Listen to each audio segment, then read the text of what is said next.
Close the doors of your mind. Close the gates of your mind. Close the gates of your palace, your ba'ith, your hall, your ohel, your tent, your mishkan, your mikdash, your hayikal. Bring your mind to the center. Bring your body to the center. Bring your thoughts to center. According to the 7 celestial circles, according to the 7 periods.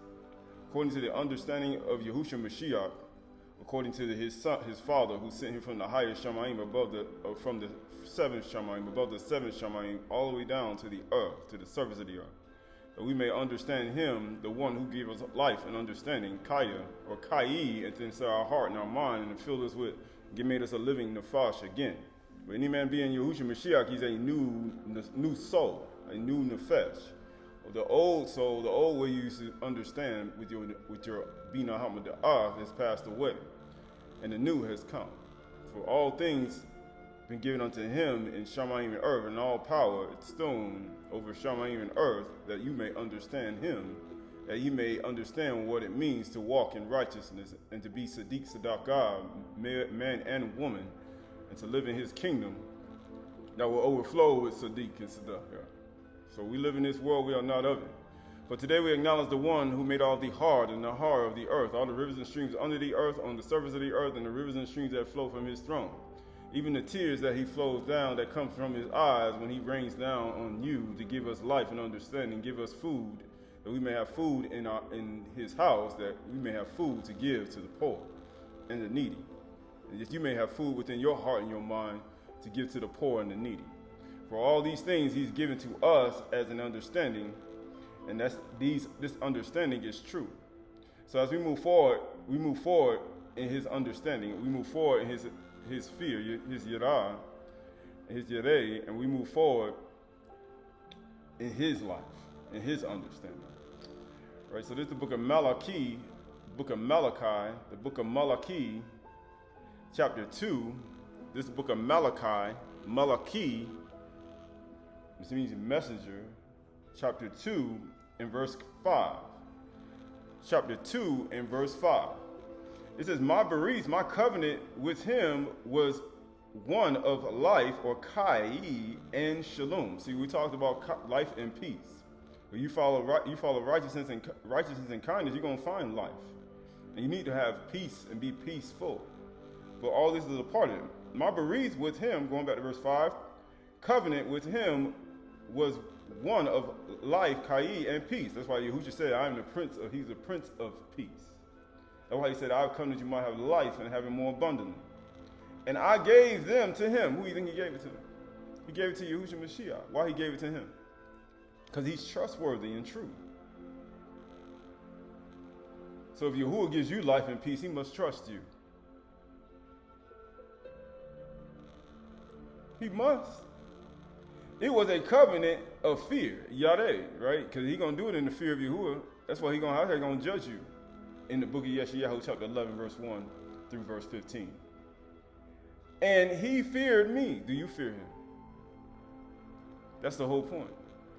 Do you fear him as your father, your Abba in the Shamayim? He stood in awe of my name. He said, man, he stood in awe of his name. You see how they make you blaspheme Yahuwah's name? You see, if your conduct will make cause others to blaspheme his name or pierce through. But guess what he did? He stood in awe of my name. True instructions was in his mouth. Or is true instructions in your mouth. That's the whole point. You know what I'm saying? You want to be a false teacher, a false nabiyah, a false prophetess, a false mother, a false father, right? That's why true instructions ain't in people's mouths. That's why people don't know who the father of their children are. Because they ain't got no true instructions in their mouth. They can't tell the truth. You're not the father. I already know who the father is. I just wanted to deceive you. Because you have more money than him and I don't. And you don't. Guess what? He walked with me in shalom and uprightness. See, this is how you got to walk with Yahuwah. In peace. Or you got to follow shalom with all men. So if you're following Yahuwah in shalom, so that means you got to follow peace with all men, as much as lies within you. Because some people, you just can't live in peace with. It's just really that simple, and you have to accept it. You got to deal with it. You just have to deal with it. And he turned many from iniquity. That's the whole point. How many people did Yahushua turn from iniquity by enduring the cross? Yahuwah in the Son reconciling the world. How many people he turned from iniquity? More than you ever did, more than I have ever done, more than anybody. So therefore, who is he talking about? You? Man, I know somebody, man, he had a whole stadium full of people in turn. I said, he ain't Yahushua Mashiach. He's just trying to be him. But there's only one person who could turn a whole generation, even from the flood. Can you do that? You only been alive 10 years. 5, 20, 50, 60, 100. Adam lived 930. He couldn't even do it. So therefore, how are you going to say you did it? That's even more amazing, right? Verse 7. This is the verse I wanted. For the lips of Kahan should guard knowledge. So are you a Kahan? We talked about from the first day to the 16th day of the first month, to the 25th day, then you go to the second month, all the way for 40 days, all the way to the time you go to Shabath. And these are the practice of the Kahanim. So he says, for the Kahans, the lips of Kahan, or the language, the Lashon, of the priest should guard knowledge, and the people should seek instructions from his mouth. So that's the same thing you have to be. Do you have knowledge being in your mouth? You are a chosen generation, a royal priesthood, a royal Kahanim, a Kudash nation, who show forth the halal of him who called you out of darkness into this marvelous light. So you have to have that in your tongue, in your mouth. So what type of language you got in your tongue? What do you have in your lips? Because you have to have it. Why do I need, I'm a woman. Why do I need priest knowledge? Because you have children. I'm a man. Why do I need priest knowledge? Because you need to know how to offer a morning and evening and noon sacrifice. You need to know what to do. You need to understand how you got to carry the Koparov in your Aron with the mercy seat. You need to understand you got to carry the Aydah, the testimony of Yahushua, or you're going to be senseless, like we talked about last week. They're going to make you vomit up your wisdom because you went to a wedding feast and you got drunk and you just threw up all your wisdom and now you have nothing. You lose your mind. Right? For he is the messenger, get what it says, for he is the messenger of Yahuwah of hosts. See, this is why you need it. I'm the messenger of Yahuwah, and you don't have no knowledge, in your tongue. But guess what happens when you don't do it? Verse 8, but you have turned aside from the way. See, that's the only reason. If you don't have it in your tongue, you say, I don't understand that. I don't know it. I don't know Abel Yishon. I don't know the Aleph. I don't know anything. Okay, then you really, get what he said. But you have turned aside from the way. Because Yahushua said, I am the way, the truth, and the life. No man can come, or woman can come to the Abba except through me, right? So that means you left the way. Because you don't have knowledge, guarding knowledge in your mouth and your tongue. And nobody, and you ain't, guess what? When people seek after you, guess what you give? Slander, gossip, lying, swindling, extortion, rumors out of your tongue. False accusation out of your tongue. Deceitful words, greed. That's what you're giving out of your tongue. He said you left the way. You left the way. But you have turned aside from the way. You have caused many. See, we talked about those who in 2 Peter, or Peter, when he talked about how those who were bought, they denied the one who bought them, and they became false prophets, false teachers, false everything. And then now they cause other people, many gonna follow their sensuality, and then what? And they're gonna get swift destruction. This is a part of it. See, but you ain't got no knowledge. So how are you a messenger? I'm a messenger of Yahuwah. Okay. Who sent you? Right? They don't come in their own name. For he is a messenger of Yahuwah of hosts, but you have turned aside from the way, and you have caused many to stumble by your instructions. That's your instructions. You'd be like, man, whose instructions is slander and gossip and lying and swindling? That's your instructions. They ain't Yahuwah instructions.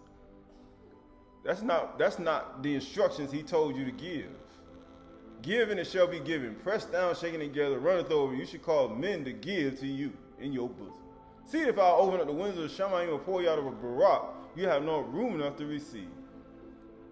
So you're going to pour out slander, gossip, lying, swindle, extortion, slander, lying, fornication, adultery, evil, joking. These are all a part of his, you making others fall away. And you have corrupted the covenant of Louis, says Yahuwah of hosts. Why? Because it was a Kohanim type of practice that everybody's supposed to have.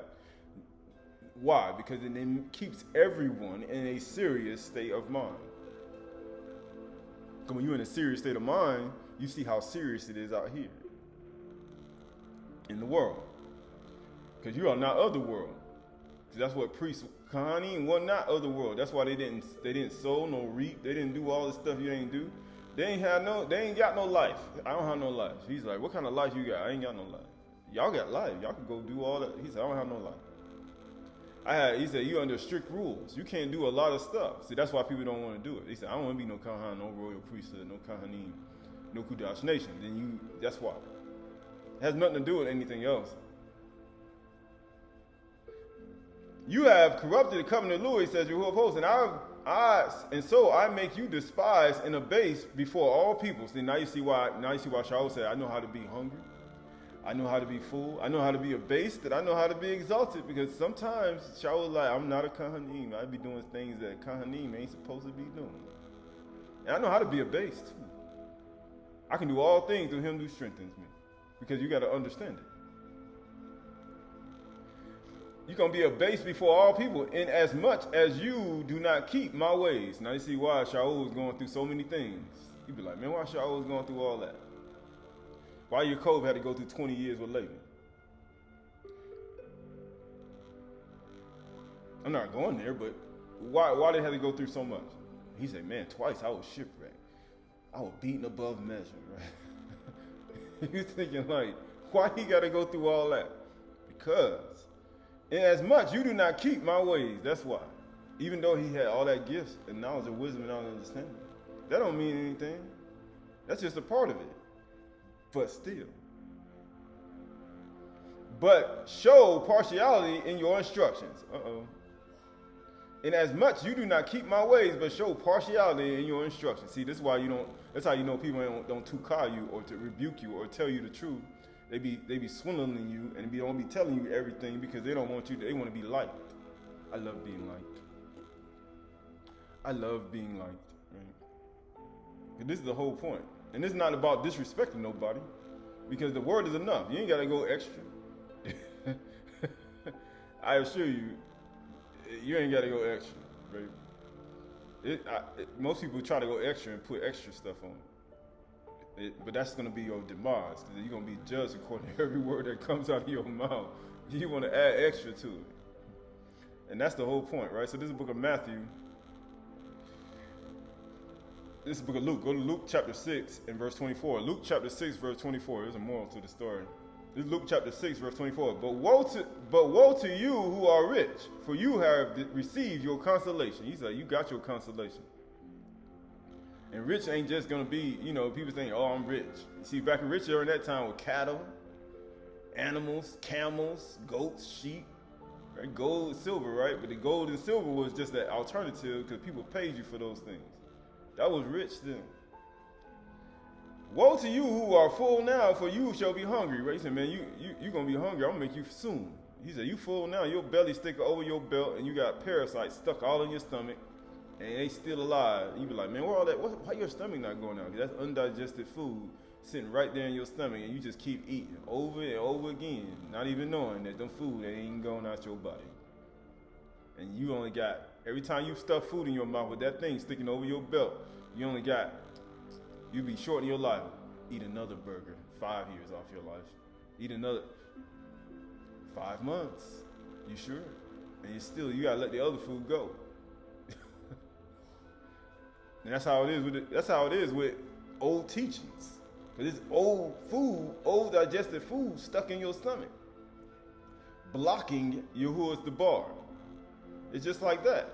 You got old teachings, old things, old teachings that, just like Malachi said, old teachings from your past that is just trash food. It's like fast food. It was just full of all types of stuff, and it's causing you to not keep Yahuwah's ways. And that's the whole point. But here we go. Woe to you who laugh now, for you shall mourn and weep. He said, you're going to laugh too. Notice all the people with the most food in their stomach be laughing the most. They do. They got the biggest stomach and they be laughing the most. But guess it says, woe to you when all people speak well of you. This is what I wanted.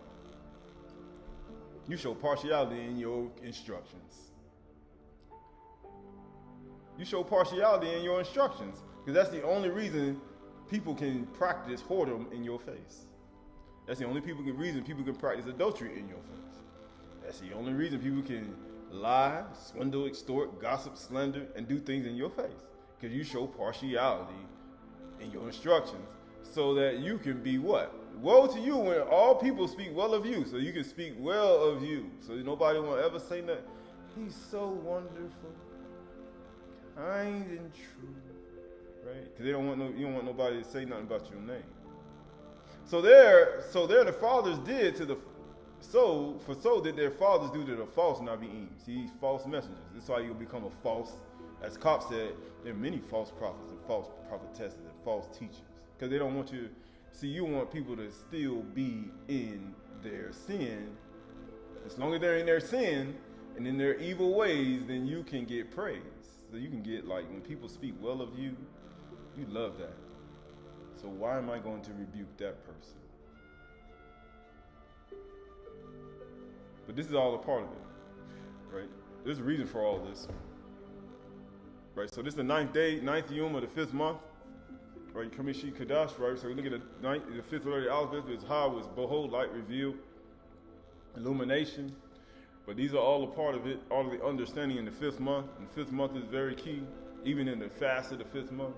And the understanding of what it means to abstain from things in the 5th month, to understand all the things you need to be doing. But you say, I don't want to blaspheme in this month. You want to blaspheme no month. But at the same time, this is where blaspheming becomes more prevalent because you can do a lot more things in the sun. Because there's a lot of things you can do. That's the only reason. Now, when it's cold, nobody care about that. The only thing people care about is keeping warm.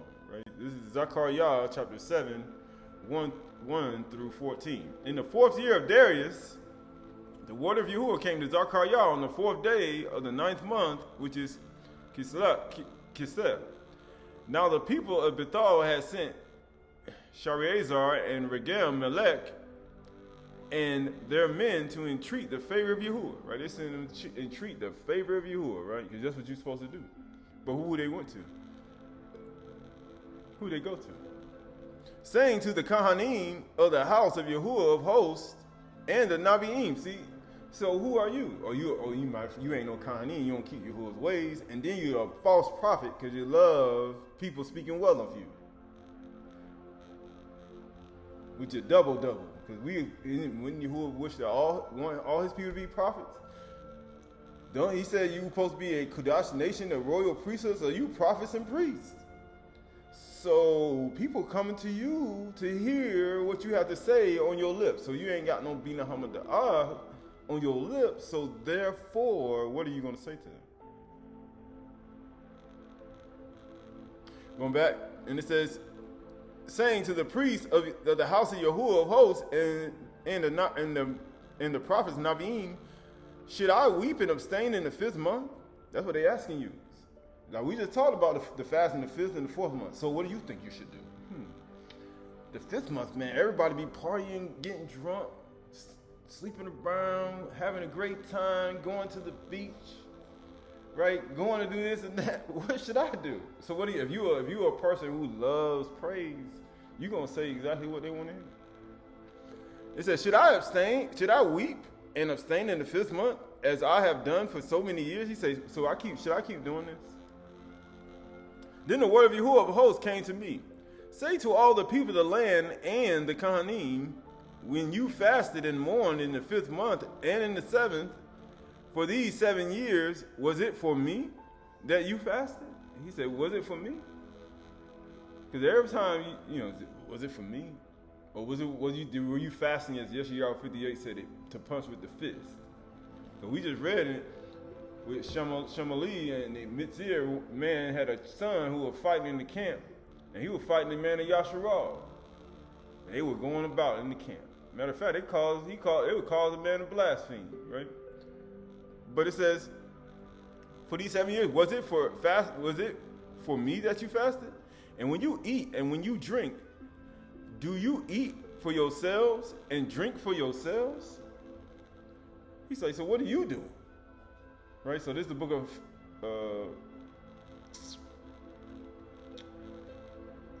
Philippians. He said, were you eating for yourselves? Right? Because you know how it is.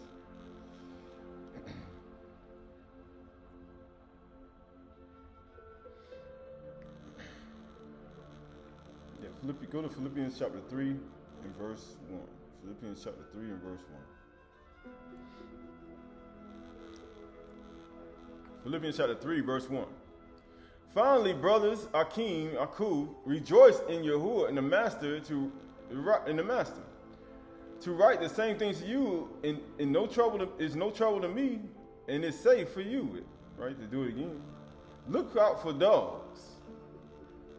What do you mean? Yeah, dogs eat anything. Look out for the evildoers. They eat anything. They stuff their face.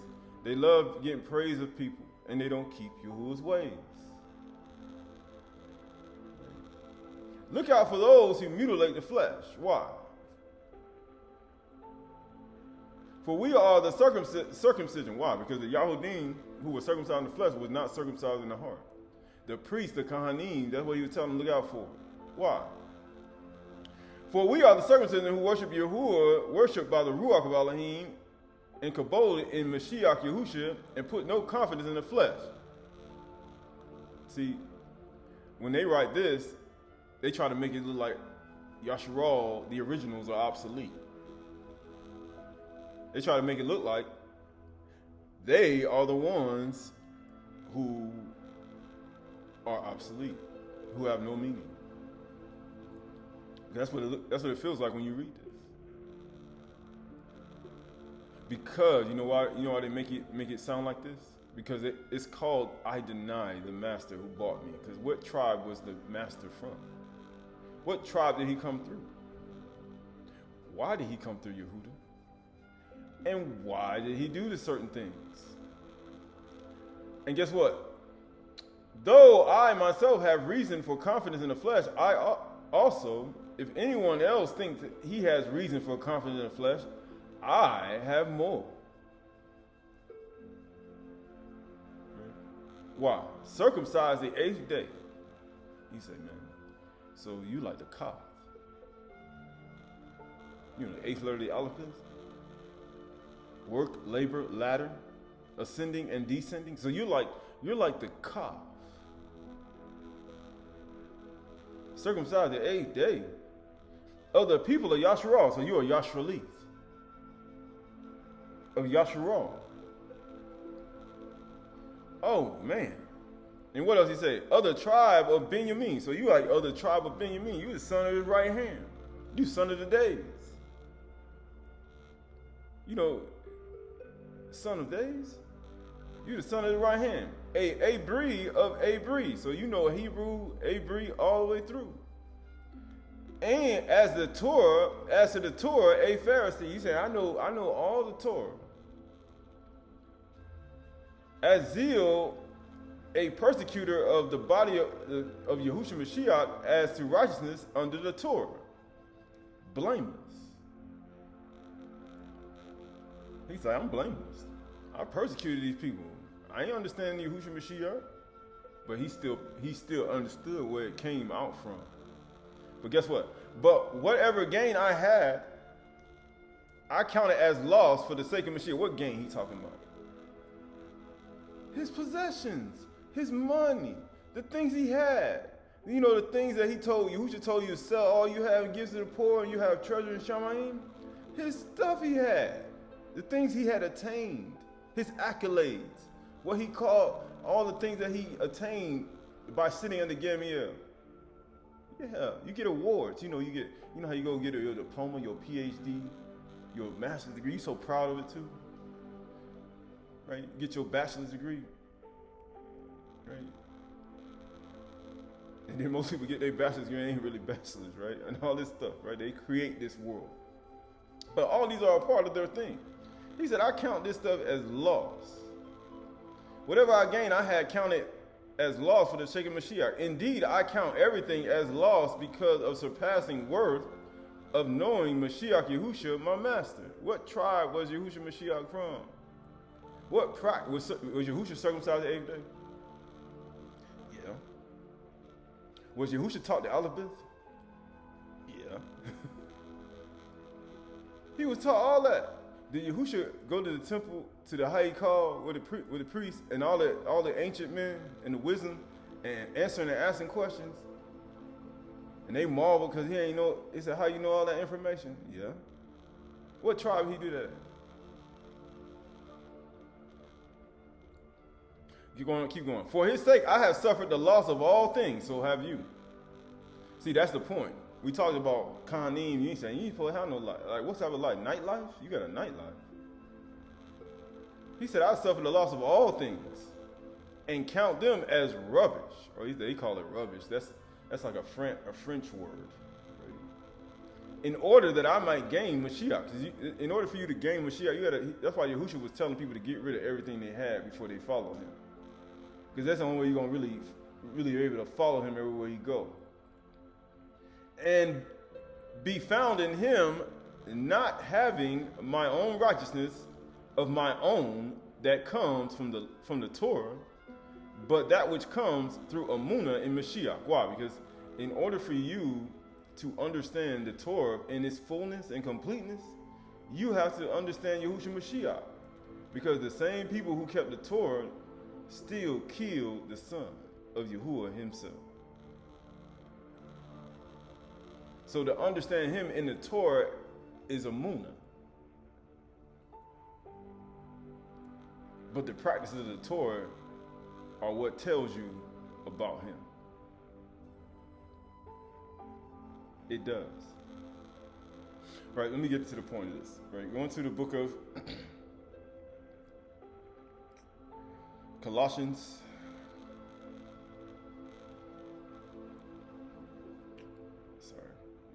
But that's the whole point of that.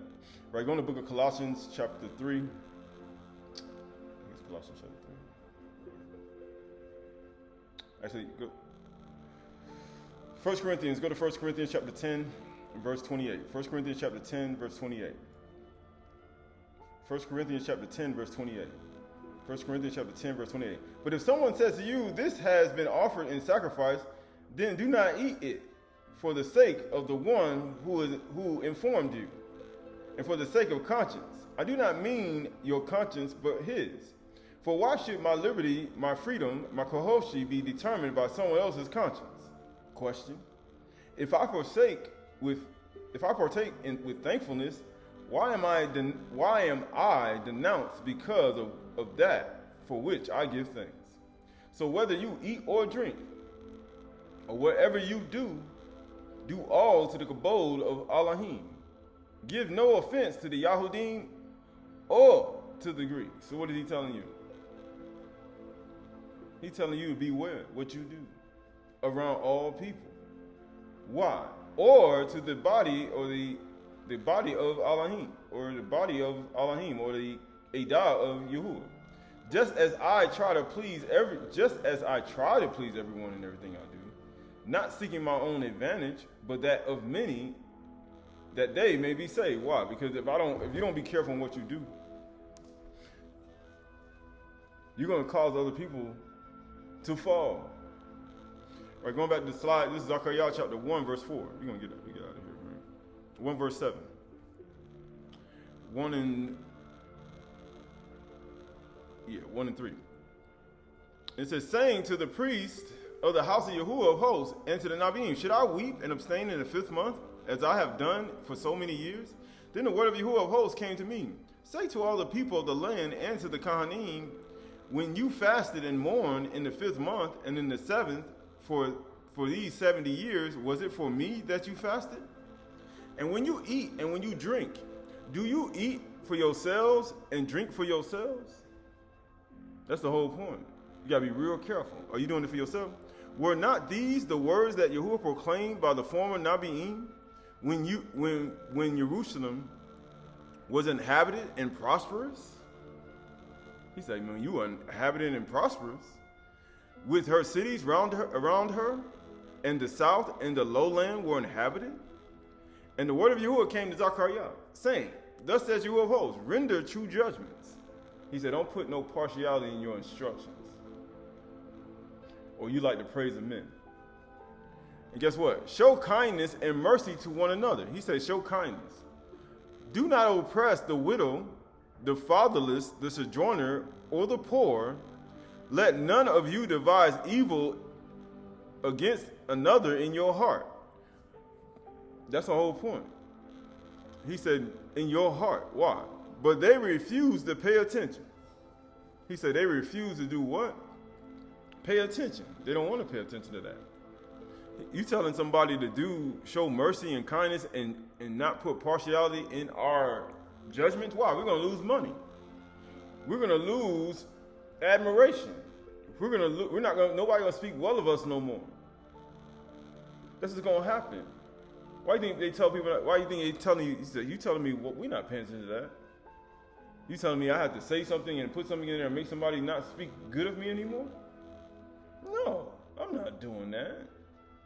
But guess what? But they refused to pay attention and turned their stubborn shoulder and stopped their ears that they might not hear.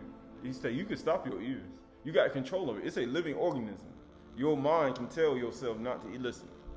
They made their heart diamond hard, lest they should hear the law and the word that Yahuwah of hosts has sent by his Ruach through the former Nabi'im, because the Kudash men were moved, that they spoke as they were moved by the Kudash Ruach. So what are they doing by not listening to the Ruach? They blaspheming. They're blaspheming.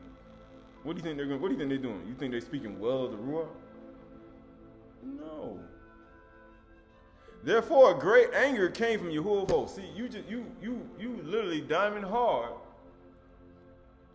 and you thinking like Yahuwah going to just let you keep going and prosper after he done spoke to you to the bar. But guess what? As I called, and they will not hear. So they called, and I will not hear. See, but you still need Yahuwah though. I called, they wouldn't hear, but then they called. And I don't hear, but you still need me though. Even though you don't want to listen to me on this specific thing, but you still need me to do other things for you in your life. And you be like, man, I done left Yahuwah's ways, right? But guess what? It says? And I scattered them in a whirlwind among all nations that they had not known. And he said, why Yahuwah do that? He said, I scattered them because I called, you wouldn't hear. So then you call and I don't hear. And then therefore I get rid of you. You were like, I'm going to get rid of you. I'm going to send you to boarding. You know how parents say, I'm going to send you to boarding school. Matter of fact, I'm going to send you to suffering school. Matter of fact, I'm going to hand you over to Satan. Because that's what it says. And I scattered them in their whirlwind among the nations that they had not known. He said, I hand you over to Satan. I sent you to Shaitan and Mastama. I sent you to the other spirits and the beings. And guess what they're doing to you right now? Thus the land was left. Thus the land left was desolate, so that no one went to and fro, and the pleasant land was made desolate. See? But that's what happens. Right? So that word for diamond hard is shamir. That word for diamond hard is shamir. It means thorns and bushes. It means also adamant, flint, sharp stone, flint. So when they make their hearts diamond hard, they literally just what? Made a sharp stone, a flint. It's a pricking, a thorn of keenness, a gem. You know, people call themselves a gem. He said, when you don't hear the bar, you are a gem, or you have something else going on. But it says probably a diamond, a adamant stone, a briar, right? So he's saying when they don't want to hear, they got sharp stones. they got sharp stones. They got some gems. But these gems ain't what you think. They literally just made, it's like they call it alchemy. They just turned a stone into something else. Right? Right, flint is a hard, sedimentary, crystalline form of mineral quartz, categorized as a variety occurred. It primarily occurs in nodules and masses inside chalk or marley limestone. Humans have relied on this unique splitting behavior to create sharp tools and strike sparks for fire. See, when they say they get ready. So when they diamond hard, when somebody is diamond hard in their heart and they won't hear, they getting ready to start a fire. And they getting ready to strike somebody with a sharp tool. They got it right in their hand. And they getting ready to start a fire inside of you. I assure you that. Flint is durable, microcrystalline quartz and breaks with razor sharp edges. See, I assure you, they got a razor blade. You ever seen people in prison? What they do? They make things. They say, man, they don't want to hear nothing you got to say. I don't care what you say what I got to do. They pull out that knife, they pull out a razor blade, and they got a fire. They gonna burn something. They gonna find a way to start a fire in there. Make the fire alarms go off. That's what Yahudy did when he scattered us throughout the four winds. What do you think he did? He said, I sent you to prison. What do you think slavery is? I scattered you throughout the four winds. He sent you to prison. I don't want to show kindness and mercy and enter true judgment. So you think about that mindset you have.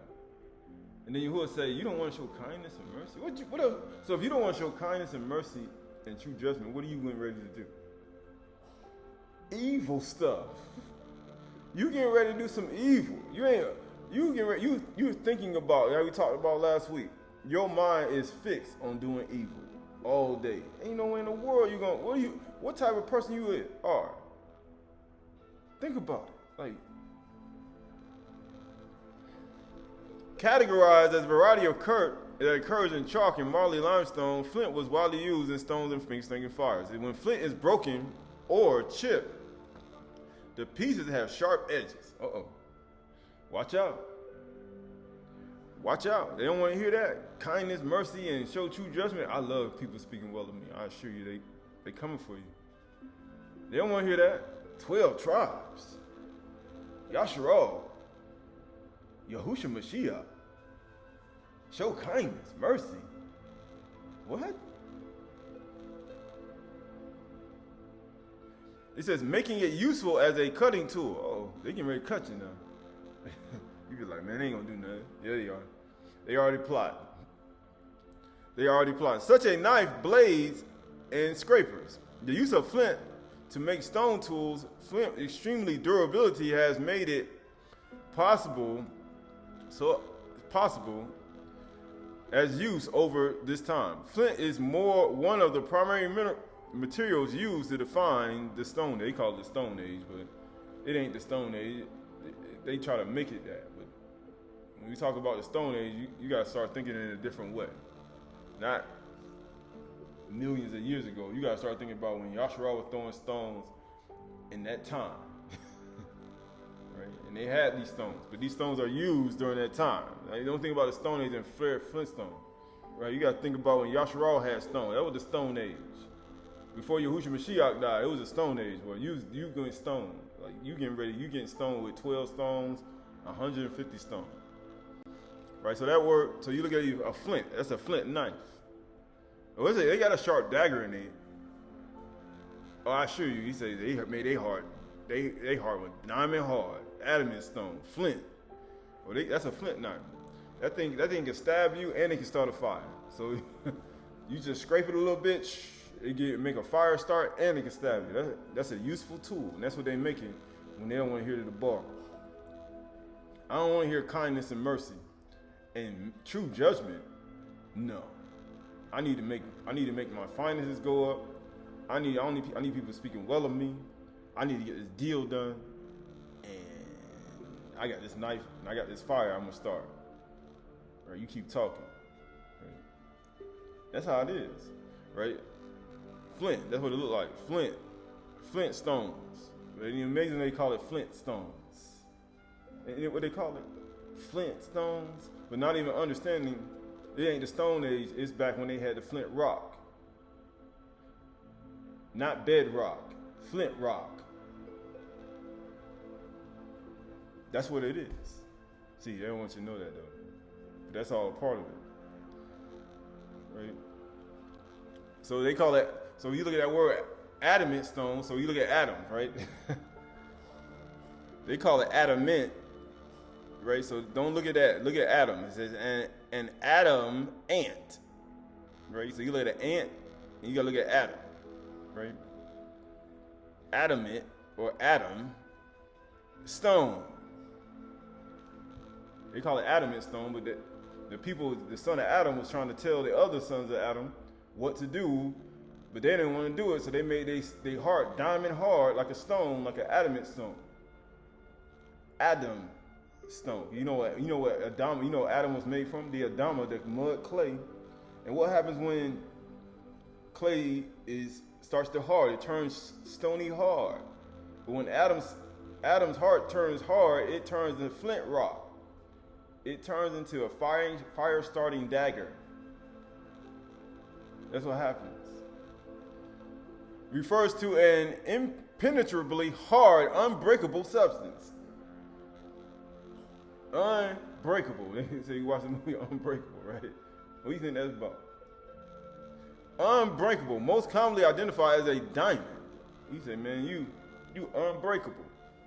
Or a highly durable mineral like corundum, emery, or sapphire.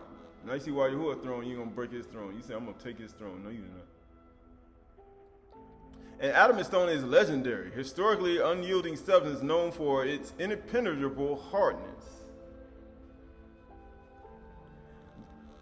You guess what else it is? The word stems from an ancient Greek word meaning adamus, right? Because there you go.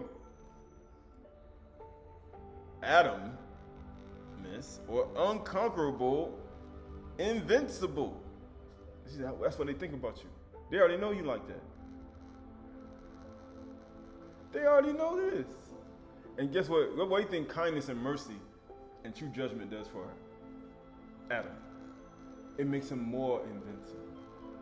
Because when you're unmovable from mercy, kindness, and true judgment, it makes you like Yahuwah himself. On his sapphire throne, his superior throne.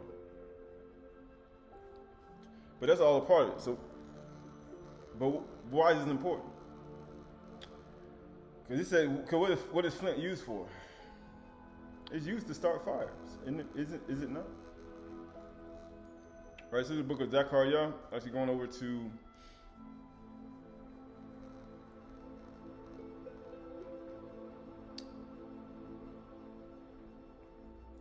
what we have?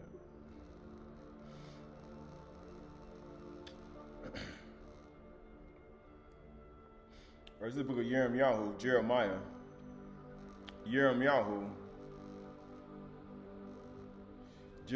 chapter 21 and verse 11. Jeremiah chapter 21 and verse 11. Jeremiah chapter 21 and verse 11. It says, and to the house of the king, the Malach of Yehuda, say, hear the word of Yahuwah, O house of Daud. Thus says Yahuwah, execute justice. Here we go. What do you think he always been trying to get people to do? Execute justice in the morning, Bakar, and deliver from the hand of the oppressor him who has been robbed. Why? That's what true judgment is. Deliver the person who's been robbed by giving true judgment to the person who robbed him. You be like, man, the oppressor is these people. No, the oppressor could be you. If you robbed the person, if you stole from that person, you are the oppressor. Be like, I ain't no oppressor. It don't matter what skin color you are. You rob that person. You are the oppressor to that person. Think about it. Man, you getting ready to spend your money and somebody just come take all your stuff. You be like, man, my day whole messed up. You like an oppressor. Get what he says? Lest my wrath go forth like fire. Uh-oh. He said, man, since you want to be diamond hard and you want to rob somebody and turn your heart hard like a flint rock, I'm gonna turn like a flint rock. I'm gonna burn you. That's how Yahuwah is. He said, I'm going to burn you. Just like you know how that flint start fires. He said, I'm going to start a fire too. And burn, he says, and burn, and will not quench it. He said, I'm going to start a fire. You don't want Yahuwah to start a fire. You ever seen Yahuwah start a fire? You're going to see right here. Because of your evil deeds. Now you see why he said, I'm going to scatter you in the wind. He's like, I can't have you doing things like this. I can't. Because of your evil deeds. That's why you have fault. That's why Shaul said, what I'm doing, I'm going to continue to do, that I may undermine those who may think that they work on the same accord. Why? Because they have evil deeds. And they call themselves Shalakim. Behold, I am against you, O inhabitant of the valley, O rock of the plain, declares Yahuwah. You who say, who shall come down against us? He said, who going to do it? Or what shall enter our habitation? Who going to come down? Why do you think they told you who should come down from the cross? We believe in you. Who going to come down to us? Why do you think he ain't come down?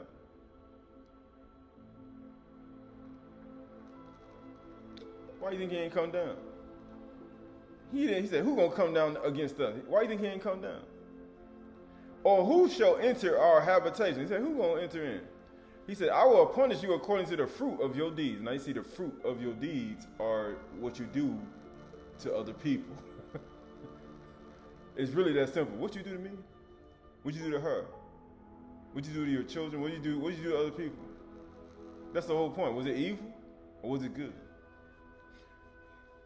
Declares Yahuwah. And guess what he says? And I will kindle a fire in her forest. Uh-oh. You would say, man, why they be having all these fires and stuff? What's going on? Why all this stuff burning? And it shall devour all that is around her. Because you had somebody there. Yahuwah said, I'm going to kindle a fire around you. That somebody did something. And he had to do something around. But for some reason, it ended up catching everybody else's stuff too at the same time.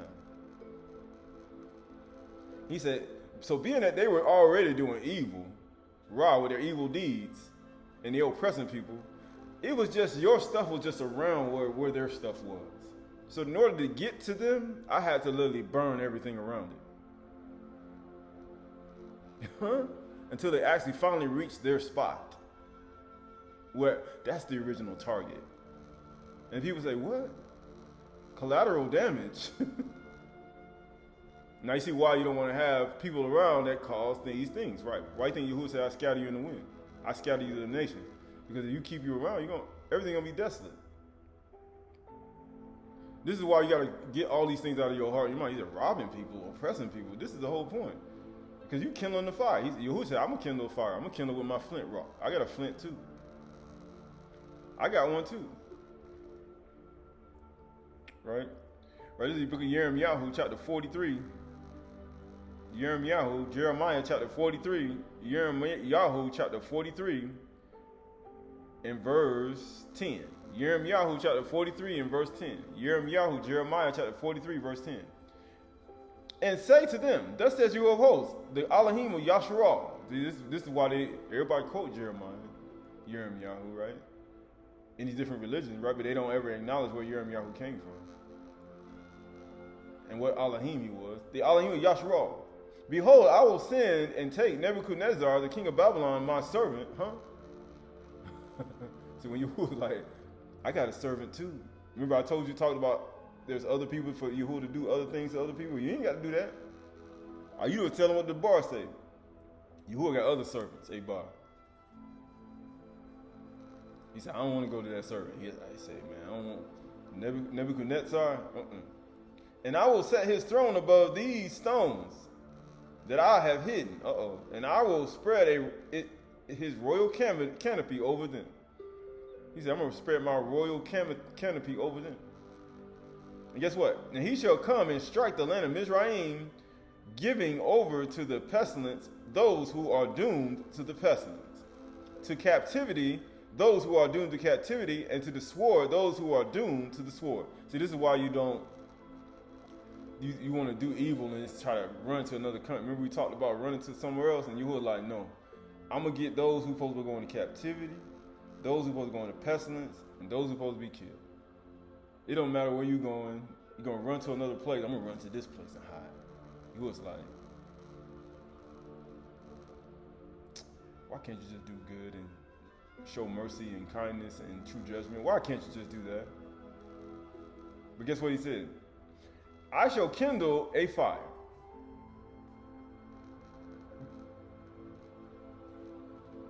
How you gonna do that? With his flint. I got a knife too. In the temples of the gods of Egypt, Mizraim. He said, what? You know, because you know why? Because you like looking at him. You ever seen somebody, man? It seems like that got all your attention. And you there. See, that's the problem. When Yasharal, people who believe in Yahuwah, and you start showing up there, he's like, man, it seems like that got all your attention. You be like, okay, being that they got all your attention, you would like, I'm going to kindle a fire in the temple of the gods of Mizraim, and he shall burn them and carry them away captive. And what? And he shall clean the land of Mizraim as a shepherd cleans his cloak of Verim. And this is why you don't want to cross. This is why you want to get out of the way. Because in this situation, Nebuchadnezzar was Yahuwah's servant. And he shall go away from there in peace. And he gonna be in peace. He be like, ooh, I'm so peaceful. It's like Thanos. You know how Thanos killed all them people? He snapped his finger. And where he went after that? He went to go sit on his mountain and he was in peace, wasn't he not? Wasn't he like that?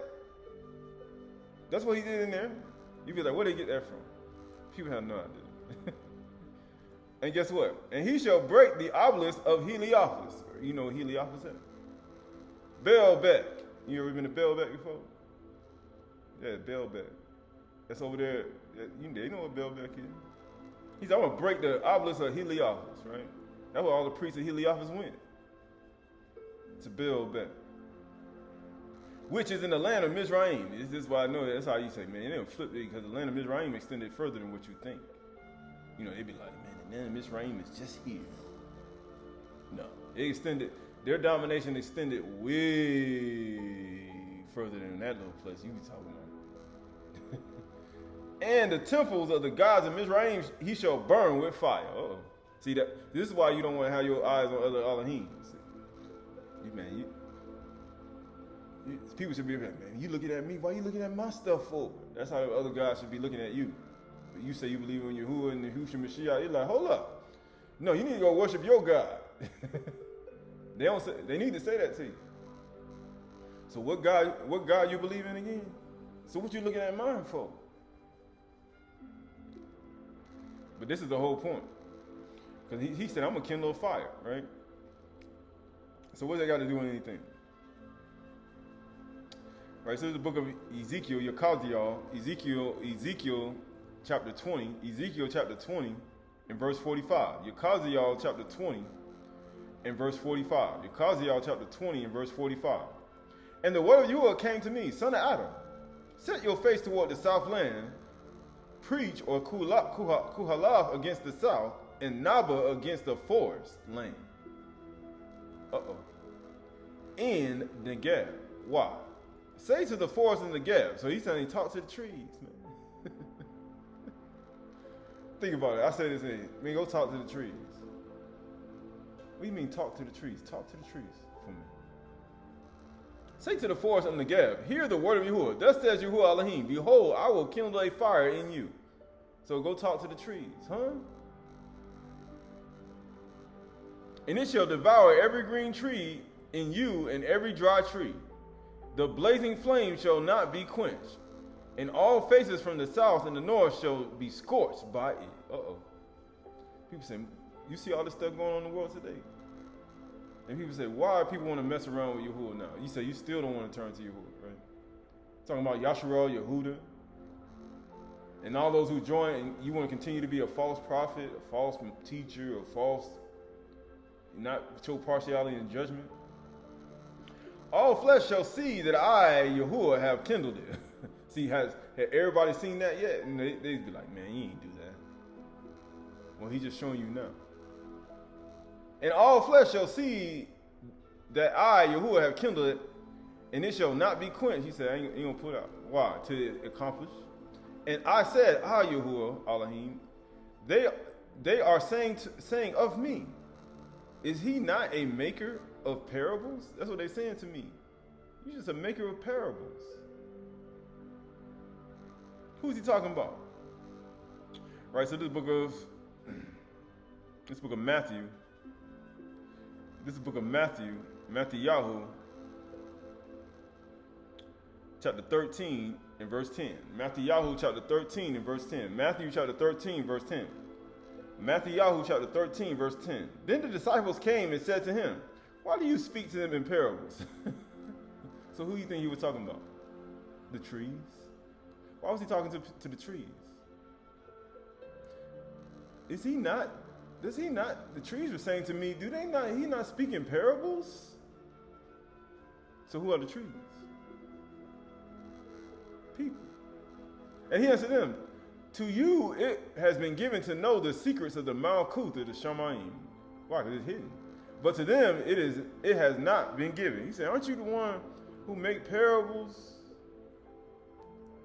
To the one who has more will be given, and he will have an abundance. But from the one who has not, even what he has shall be taken away. This is why I speak to them in parables. Why? Because seeing, they do not see. And hearing, they do not hear. Didn't we just read that? They refuse to pay attention. They made their heart like adamant stone, and they refuse to hear. Did they not? Nor do they understand. He said, man, for some reason, these people do not understand. Indeed, in their case, the prophecy of Yeshayahu is fulfilled, saying, you indeed hear, but never understand. Why? Because why don't they understand? Because they don't show kindness, they don't show mercy, they don't get into true judgment. So therefore, their constant practice on a day-to-day basis blinds them. It has nothing to do with, Yahuwah can blind you, but you got to understand your daily things that you do to people and what you do on a day-to-day basis and your behavior is what blinds you. When new information comes, knowledge, you can't see it. It's your behavior that blinds you from that knowledge, and therefore you get left behind. You know, they had a thing called left behind. You get left behind because of your behavior.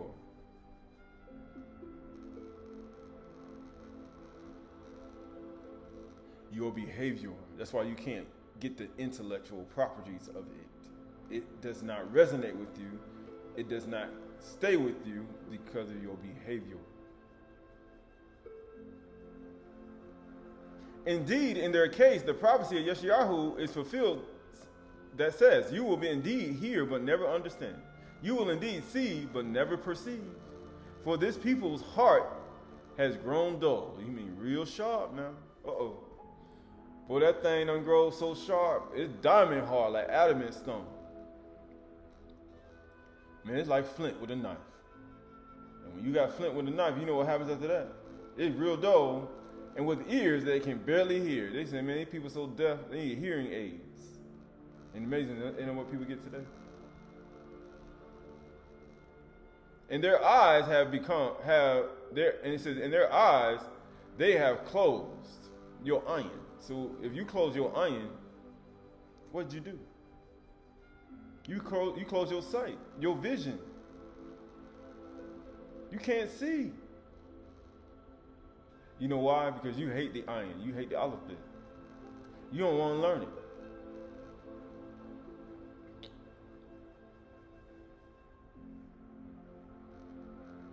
Because you hate the 16th letter of the olive bit.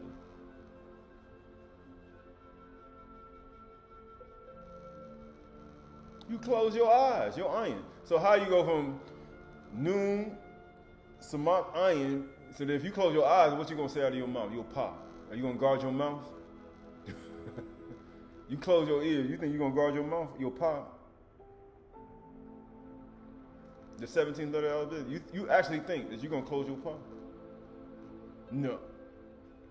Lest they should see with their iron, their eyes, and hear with their ears, and understand with their heart, and turn, and I will heal them. But get what he said, verse 16. But Barak are your iron, your eyes. Barak are yours. So, who just said? Yeah, but Barak, but remember though, you got a Barak though. For they see, and your ears, for they hear. So do you hear and do you see? For truly I say to you, many Nabi'im and righteous people long to see what you see. See, everybody, prophets and righteous people could not even see it. Think about it. You're a Nabi'im and you're a righteous person. You can't even see what Yahushua's saying. And did not see it. They didn't even see it. And hear what you hear and did not hear it. So you can hear something and not hear something. And you can see something and not see it. You ever seen The Illusionist? What's the best place to place something when the illusionist is trying to really blind you? What is the best place to place the illusion at? In a hidden place? No, right in front of your face. And then what does the person say when they look at the picture? Look at it again and again and again. He'd be like, I didn't see that. I know. But people look at it the first time, they'd be like, man, I already saw that already. But other people can't see it because he's like, I don't see what you're talking about. What you talking about? What you said you saw? I ain't see that. It's like Abraham when Eleazar and his servant and Ishmael went to the mountain and Abraham asked him, do you see that on the mountain? He's like, no, we don't see it. What you talking about? I don't see that. What you talking about? We don't see what you see. We don't see what you and Isaac see. We don't even see a mountain. He's like, I realize that Yahuwah has not chosen you to see. You blind. When Eleazar, he was a servant and a helper of Abraham too, in the book of Yasher. Ishmael was his only son, was one of his sons, and he couldn't even see it. So what do you think that means? Think about that. So you could see it? Man. There's something real going on in your inward, man. If you can see it. If you can't see it, then something. Baraka are you, though? Verse 18. Hear then the parable of the sower. When anyone hears the word, the kingdom, and does not understand it, the evil one comes and snatch away what he has sown in his heart. That's the whole point. He does it that quick. He says, so why is that important? Because all this is important. All right, so this is the book of 1 Kings chapter 18 and verse 1. 1 Kings chapter 18 and verse 1. 1 Kings chapter 18 and verse 1. 1 Kings chapter 18 and verse 1. All right, 2 Kings chapter 18 and verse 1. I think it's 2 Kings chapter 18.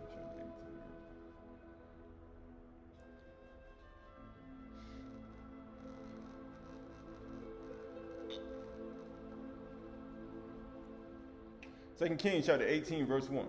And in the 3rd year of Hoshea, son of Elah, the king of Yasharal, Hezekiah, the son of Ahaz, the king of Yehuda, began to reign. And he was 25 years old when he began to reign. And he reigned 29 years in Jerusalem. And his mother's name was Abi, the daughter of Zechariah.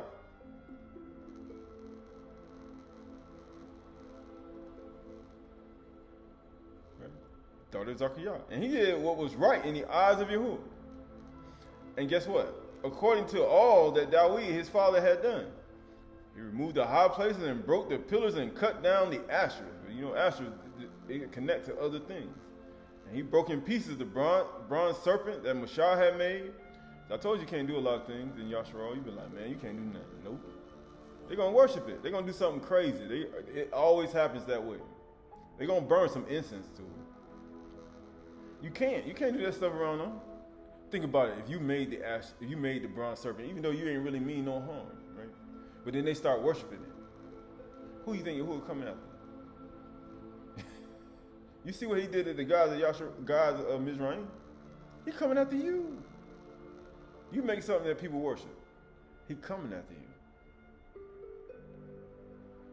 He removed the high places, the broken down the pillars and cut down the ashes and broke in pieces the bronze serpent that Mashah had made. Because Mashah made it. Right, did he not? For until those days, the people of Yasharal had made offerings to it. See, this is why you can't do nothing. He trusted in Yahuwah, the Alim Yasharal, so that there was none like him among all the kings of Yehuda after him, nor among those who were before him. For he held fast to Yahuwah. He did not depart from following him, but kept the commandments that Yahuwah Elohim commanded Moshe. And Yahuwah was with him wherever he went out. Whenever he went out, he prospered. He rebelled against the king of Assyria and would not serve him. Why? He struck down the Philistines as far as Aydah in the territory, from the watchtower to the fortified cities. He did all of that. So what's important? Skipping over to verse 13. In the 14th year of King Qahalath, Sennacherib, king of Assyria, came up against all the fortified cities of Yehuda and took them. He took them. Now you see why Yahushua tells you to lay up not your treasures on earth, where men break through and steal. But lay up your treasures in Chamy'shy. And Qahalath, king of Yehuda, sent to the king of Assyria, Lachish, saying, I have done wrong. Withdraw from me. Whatever you impose on me, I will bear. And the king of Assyria required of Qahalath, the king of Yehuda, 300 talents of silver and 30 talents of gold. Man, you think about that. I already done took everything you got, and then I want more money. Think about it. That's how ruthless these people are. And Qahalath gave him all silver that was found in the house of Yahuwah in the treasuries of the king's house. And at that time, Qahalath stripped the gold from the door of the temple of Yahuwah and the doorpost, and Qahalath, the king of Yahuwah, had overlaid and gave it to the king of Assyria. The king of Assyria sent Tartan and Rabsaris and the Rabshakeh with a great army from Lachish to King Qahalath in Jerusalem, and they went up and came to Jerusalem. When they arrived, and they came and stood by the conduit under the pool, which is on the highway of the washer field. And when they called to the king, they came out to him, Eliakim, the son of Hilkiah, who was over the household, and Shebaniah, the secretary, and Yohanan, Yoel, the son of Asa, the recorder. And Rabshakeh said to them, say to Qahalath, thus says the king, the great king, the king of Assyria, on what do you rest this trust of yours? Do you think that mere words or strategy are strategy and power for war, in whom you now trust, that you have rebelled against me? Behold, you are trusting now in Mizraim, that broken reed of a staff which will pierce the hand of any man who leans on it. But guess what happened? Such is Pharaoh, the king of Mizraim, to all who trust in him. He said, so why is that important? Because it'll stab you now. If you trust it, so think about it. If you would tell you to forsake the land of Mizraim and all the gods, and you say no, what you getting ready to do? You getting ready to pierce someone in their hand. You're going to have to pierce him in his hand. Why do you think they pierce Yahushua in his hand?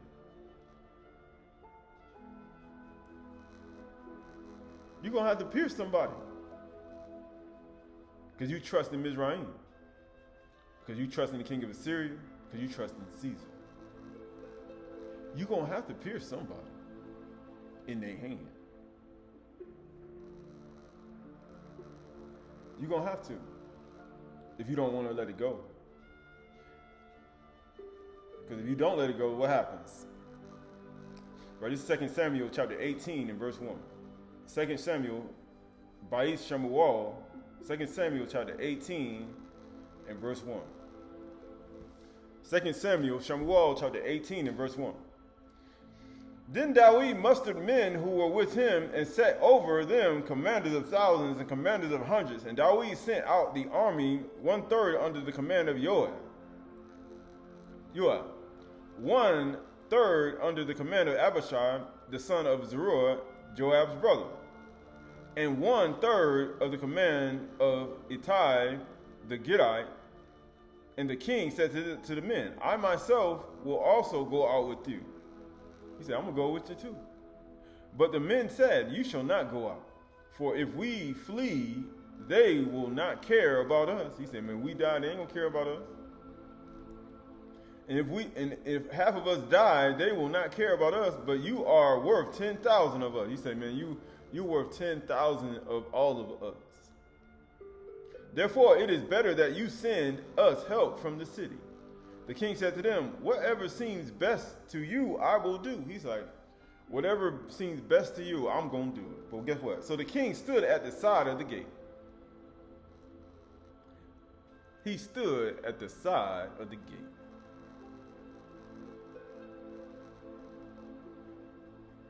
Why the king stood at the side of the gate?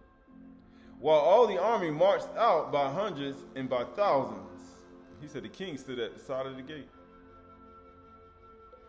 And the king ordered Joab and Abishai and Aydah, deal gently for my sake for the young man Absalom. Huh? He said, deal gently for the sake of the young man Absalom. Why? And all the people heard when the king gave orders to all the commanders about Absalom. And everybody heard it. Now people say, I ain't hear nothing. And they start lying, and they did. You heard what he said. So you know how people say, I ain't hear nothing. You heard the voice of cursing too, didn't you?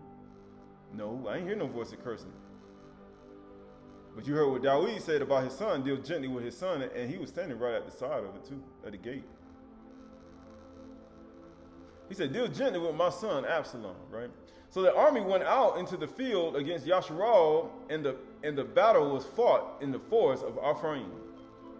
And the men of Yasharal were defeated there by the servants of Daud, right? It's Yasharal and Yahudy fighting. Ain't that something? So you got Yasharal and Yahudy fighting, and then you got, he's saying, deal gently with my son Absalom, while Daud was standing by the gate. By the side of the gate. And he gave a commandment at the side of the gate. Deal gently with my son, please. Please. The battle spread over the face of all the country, and the forest devoured more people that day than the sword. He said, man, the forest devoured more people than the sword. Why? Because there's things in the forest that kill you too.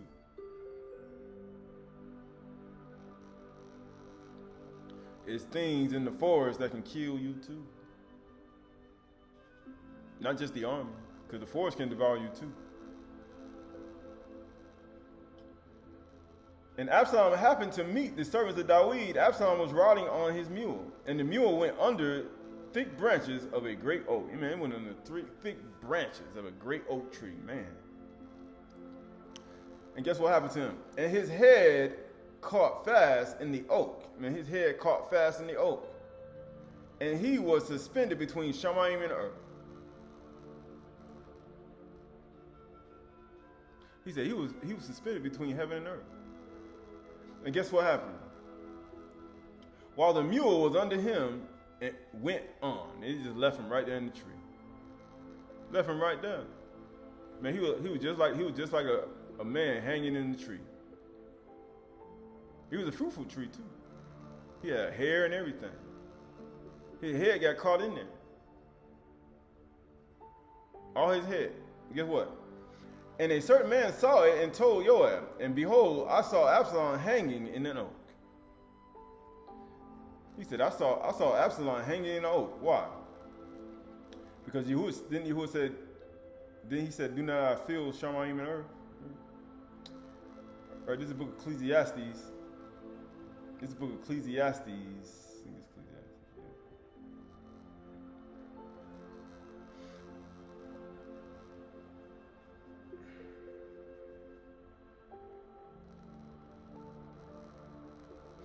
Right, so this is the book of Ecclesiastes chapter 5. Qahalath, Ecclesiastes chapter 5 and verse 1. Ecclesiastes chapter 5 verse 1. Guard your steps when you go to the house of Elohim to draw near to listen. It is better to offer the sacrifice. It says to draw near to listen is better than to offer sacrifice of fools. For they do not know that they are doing evil. He said, you don't even know it. Be not rash in your mouth, nor let your heart be hasty to utter a word before Elohim. Why? For Elohim is in the Shamayim, and you are on the earth. Now you see why Absalom was in. I mean, he said he was suspended between Shamayim and earth. Therefore, let your words be few. Why? For a dream comes in much business, and a fool's voice with many words. Going back to 2 Samuel, going back to 2 Samuel, 2 Samuel chapter 18.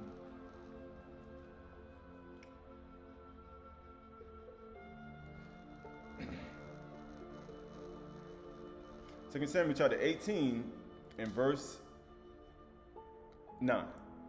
2 Samuel chapter 18 verse 9. Now Absalom happened to meet the servants of Daud, Absalom riding on his mule. And his mule went under the thick branches of a great oak, and his head caught fast in the oak. He was suspended between Shamayim and earth, while the mule that was under him went on. And a certain man saw it and told Joab, Behold, I saw Absalom hanging in an oak. And Joab said to the man who told him, What, you saw him? Why then did you not strike him there to the ground? So Joab, everybody heard Daud's commandments. Matter of fact, he should have been rash. He should not have been saying things out of his mouth, because you who was in the Shamayim, you on the earth, let your words be few. Because Daud already gave a commandment to deal gently with his son. He was right by the side of the gate. But he said something out of his mouth. He said, you should have already struck him through with his sword, right? You should have killed him. Why? Because he already had that in his heart when Daud spoke the commandment to them. It was already there. That's how demons always been listening while the word is being spoken. You think demons ain't listening? Shadim always listening. They're always thinking about a way to kill somebody. When you head to the bar and you have something in your heart, I assure you it's going to manifest eventually after the word has been spoken. And guess what? Behold, I saw Absalom hanging in the oak, and Joab said to the man, who told him, what you saw him? Why did you not strike him there to the ground? And I would have been glad to give you 10 pieces of silver and a belt. You know why? Because Shaitan always uses a situation that you get stuck in. Shaitan always uses a situation that you get stuck in to kill you. And he'll use a person to do it. Because he sees that you're stuck. And he knows that you can't escape unless somebody help you. So he'll use that situation to throw blow after blow after blow after blow after blow on you, because he know you can't escape. And that's how you know who Shaitan is and who ain't. You be like, how you be knowing who evil and who not? All you gotta do is stand there and be quiet. You think Absalom ain't saying nothing in the tree? All you gotta do is stay silent, and you can hear everybody, all the people. You know you in a situation where it's tough and you can't get out unless Yahudy help you. And they throwing blow after blow after blow after blow after blow. And all you gotta do is listen. You be like, there goes Satan. There goes Satan. There goes Satan. There goes Shaitan. There goes Shaitan. I ain't Shaitan. There go, you are your father the devil. You are your father Satan. It's not that hard. You just got to know it. It's not that difficult. That's when you're going to see Satan the most. It's not that difficult. And guess what? I would have been glad to give you 10 pieces of silver and a belt. But the man said to Joab, even if I felt in my hand the weight of thousands of pieces of silver, I will not reach out my hand against the king's son. For in our hearing the king commanded you. So who commanded you? Did Yahushua command you to do that? He just told you to show mercy and kindness and what? Render true judgment. So who's rendering true judgment? Is it Joab? No. It's the person who's telling him what the king said. What did Yahushua say? What the king said? If you be Malaka the Yahudim, come down from the cross. If you be Malaka Yasharal, come down from the cross. And amazingly, where is Absalom? Stuck in the tree. And he can't escape unless Yahuwah get him down. And everybody who talking, and saying things, who are they? Satan, Shaitan. It's not difficult. And I would reach, he says, for in the hearing, in our hearing, the king commanded you and Abishai and Athai. He said, you too, Abishai, Athai, and you, Joab, and he not even the leaders. This person that's talking is not even the leader. He's just a servant. He's talking to you, leader. You can't say nothing to me. You know how it is. But the man talking to you. He said, the king already told us to the bar. What you talking about? But yet, what he said. Guess what he said? For my sake, protect. He says, in our hearing, the king commanded you, Abishai and Nathan, for my sake, protect the young man Absalom. On the other hand, if I had dealt treacherously against his life, and there is nothing hidden from the king, then you yourself would have stood aloof. He said, you would have just stood aloof. Had you been in this situation that I was in, you would have been, he said, just treacherously against his life, right? And Joab said, I will not waste time like this with you. So when you start repeating what Yahuwah said to the person who want to execute and do his evil deed, they ain't going to pay no attention to you. So what did he just do? He just made his heart diamond hard that he will not pay attention to you. He made his heart diamond hard. I ain't got time for this. Why? I will not waste time like this with you. And he took 3 javelins. So you see what happened after that? He made his heart diamond hard. And what happened? He says, and I will not waste time like this with you. And he took 3 javelins in his hand and thrust them into the heart of Absalom, right in his heart. Think about how evil that is. While he was still alive in the oath, while he was alive, right there, he could have showed kindness and mercy and rendered true judgment. You think that was true judgment, what he did? What was the commandment that Daud gave him? Deal gently with my son. But the man pierced him in his heart with 3 javelins.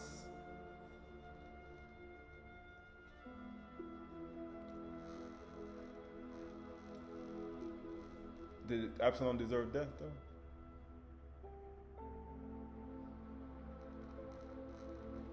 While he was still alive in the oath, it says, and 10 young men, Joab's armor bearers, surrounded Absalom and struck him and killed him. Then they followed the leader, the one leader.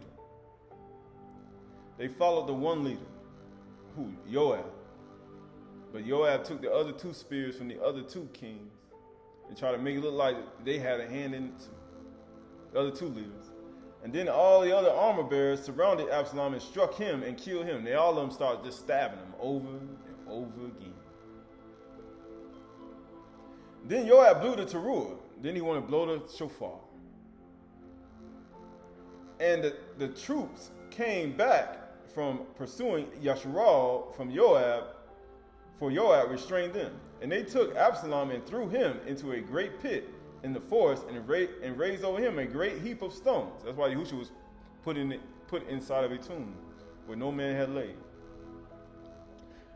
Because when they pierced him in the side, they don't even know, when they were piercing him, out came blood and water. And all Yasharal fled, every one to his own home. That's why after Yahushua Mashiach was killed, everybody went and mourned apart. They all left. He said, woman, behold your son.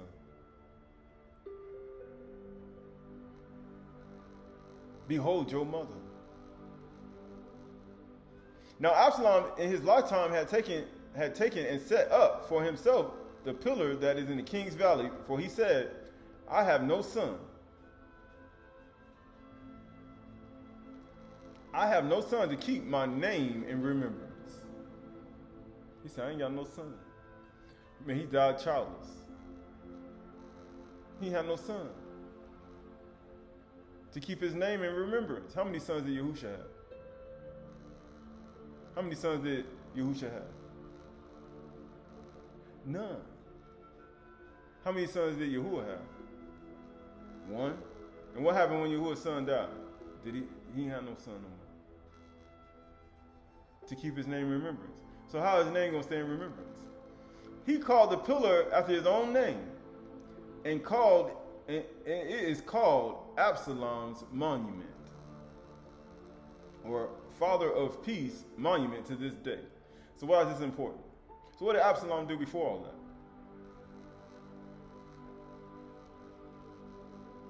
What did he do before all that? What did he do before that? All right, this is the book of 2 Kings chapter 15.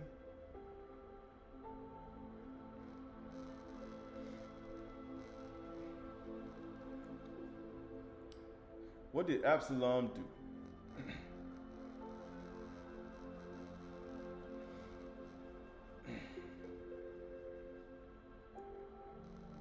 He said, what did Absalom do? I should go to 2 Kings chapter 13. Go to 2 Kings chapter 13. 2 Kings chapter 13 and verse 20. 2 Kings chapter 13 verse 20. And her brother Absalom said to her, has Hanun your brother been with you? Now hold your peace, my sister. He is your brother. Do not take this to heart. So Tamar lived in a desolate woman in her brother Absalom's house. And when the king Daud heard all these things, he was very angry. But Absalom spoke to Amnon neither good or bad. And for Absalom hated Amnon because he violated his sister Tamar. He said, I hate you. I hate you with a perfect hatred.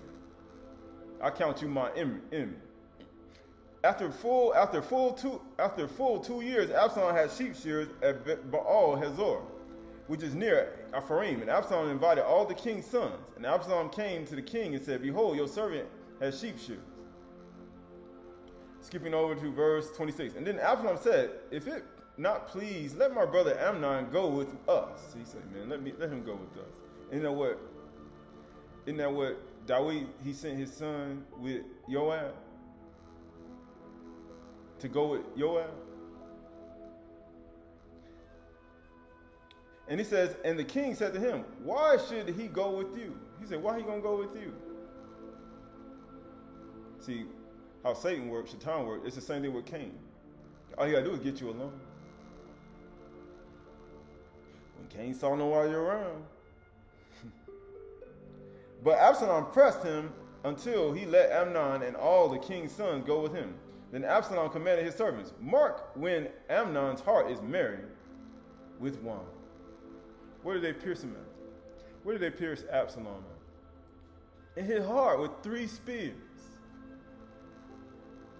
How many years did Absalom wait? 2 years.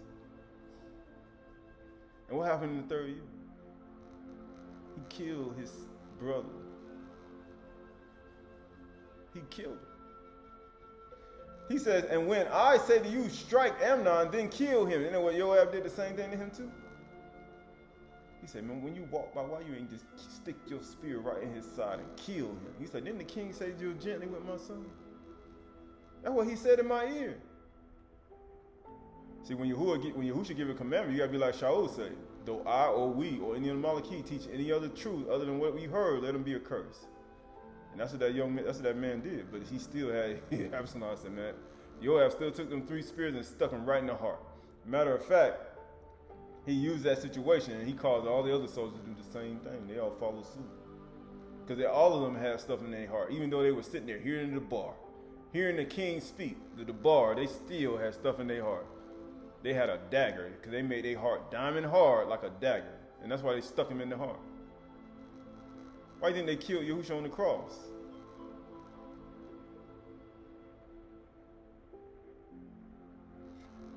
And it says, then kill him. Do not fear. Have I not commanded you? Be courageous and be valiant. And guess what he said? So the servant of Absalom did to Amnon as Absalom had commanded. See, all the servants did the same thing. Same thing Joab's servants did. Joab.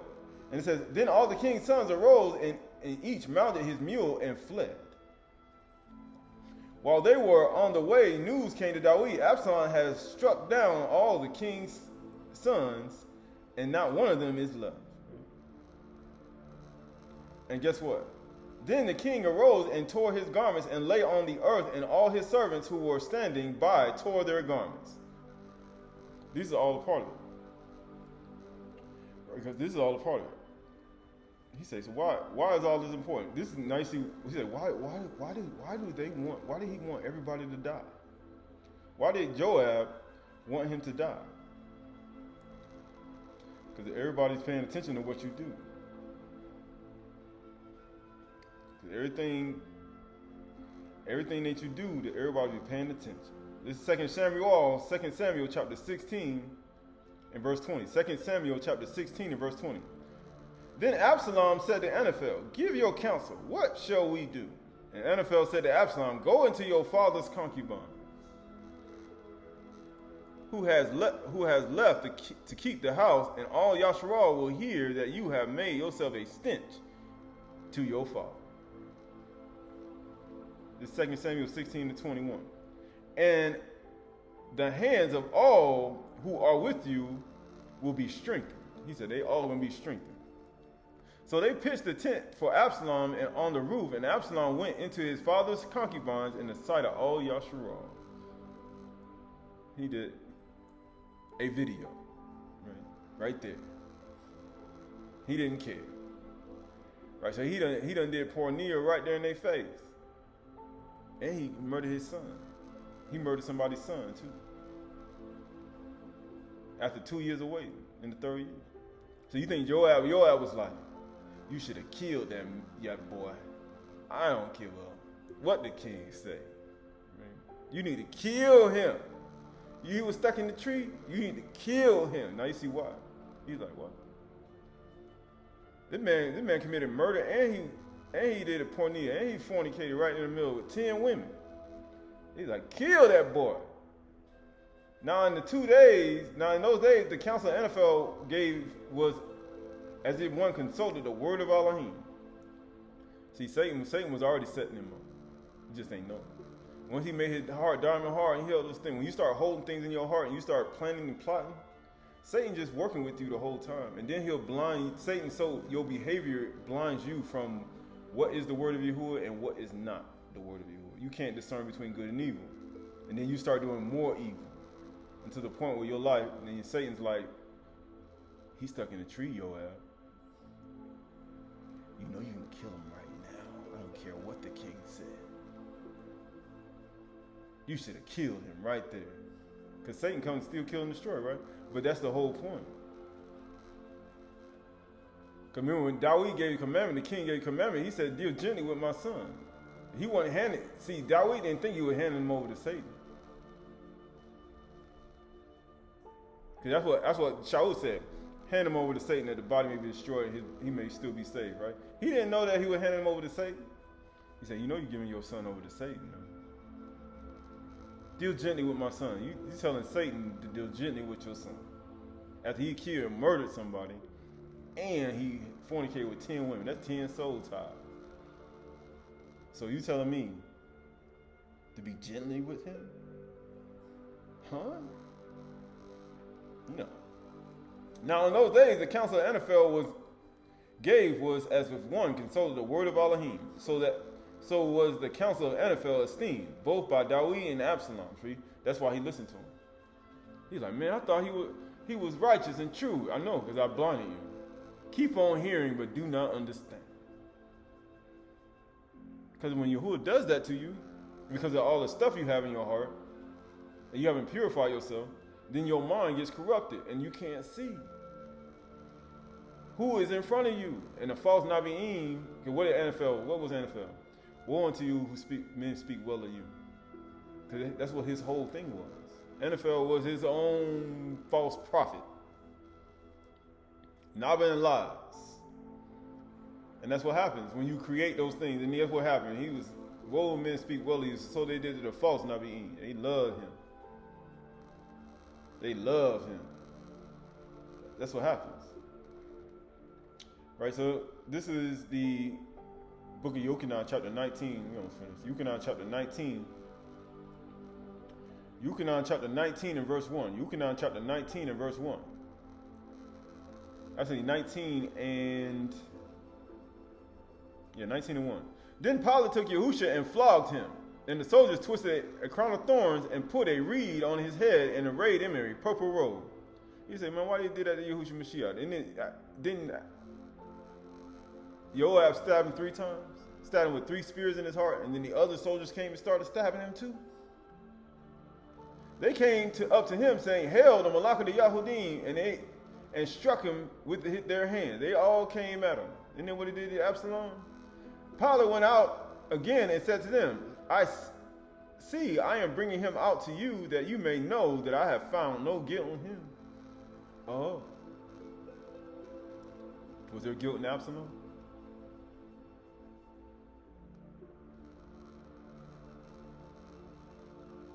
Yeah, there was. So Yahusha came out wearing a crown of thorns and a purple robe, and Pilate said to them, "Behold the man." He's like, man, behold the purple robed man, the royal man. When the chief priests and the officers saw him, they cried out, "Crucify him, crucify him." And then didn't Joab blow the Turah after he killed him? After he did all that? He blew the Turah. And all Yasharal and everybody got subdued, and everybody went back home. And Pilate said to them, "Take him for yourselves and crucify him." And that's the man that was telling him, you remember what the king said, "Deal gently with my son, because there ain't no fault in him." See, you thought it was talking about Absalom. See, there was no fault in Yahushua Mashiach. And Yahuwah was like, man, you need to be deal gently with my son, but they couldn't deal gently with his son because of their own fault and their own sin. He couldn't. "Take him yourselves and crucify him, for I find no guilt in him." Didn't you hear what the king said? The Yahudim answered him, "We have a law. According to the law, he ought to die." In what Joab say, man, stick a spear right in his. You should have killed him right in that tree, because he has made himself the son of Elohim. You know what Absalom did when he came to the palace? He sent messengers saying Absalom is the king, and Daud had to flee the city.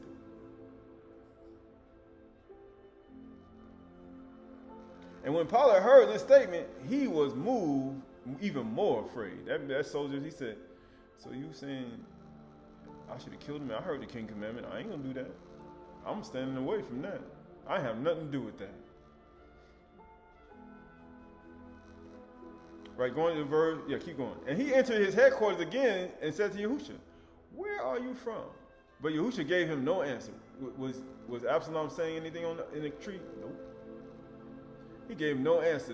He stabbed him in his heart while he was alive. Right?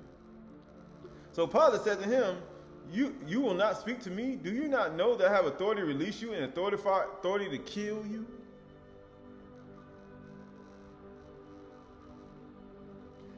I told you Yahusha won just by not talking. Yahusha answered him, "You would have no authority over me unless it had been given to you from above." Who gave the commandment to take Absalom? The king. And it was commanded, "Please deal gently with my son. Please. Therefore, he who delivered me over to you has a greater sin." Who delivered Absalom over to Joab? His father, Daud. "He who delivers you over to me has the greater sin." Now you see why when the Nabi came to Daud, he said, "The sword ain't going to depart out of your house." Didn't he say that? He said, "Iniquity of the fathers fall upon who? He who delivers you over to me has the greater sin."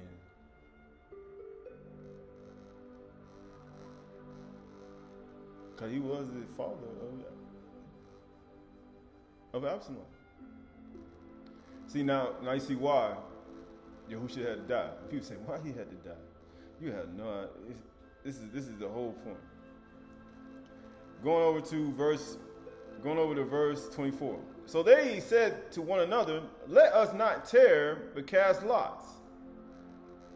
Going to verse 19:23. "And when the soldiers had crucified Yahushua, they took his garments and divided them into 4 parts, one for each soldier, also his tunic.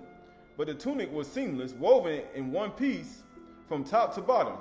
So they said to one another, let us not tarry, but cast lots for it to see whose it shall be. This was to fulfill the scripture which says, they divided my garments among them. And for my clothes they cast lots. But guess what? So the soldiers did these things, but standing by the cross of Yahushua were his mother and his mother's sisters, Mary, wife Cleophas, and Mary Magdalene. When Yahushua saw his mother and the disciples who he loved standing nearby, he said to him, women, behold your son. And then he said to his disciples, behold your mother. And from that hour, the disciples took her to his own house. Going to verse 31. Since it was the day of preparation, so that the bodies would not remain on the cross on the Shabbat, for the Shabbat was a high day, the Yahudim asked Pilate that their legs might be broken and that they might be taken away. He asked, they might be broken, the legs might be broken, they might be taken away. So the soldiers came and broke the legs of the first, were there not soldiers around Absalom? And the other who had been crucified with him. Right? But guess what it says? But when they came to Yahushua and saw that he was dead already, they did not break his legs, but one of the soldiers pierced his side with a spear, and at once came out blood and water. Where was Daud at when he gave his son over? He was on the side of the gate. He was right there on the side of the gate. And he said, please deal gently with my son. And what did they do to his son? They pierced him in his side. Right where Daud was standing. Right by the gate.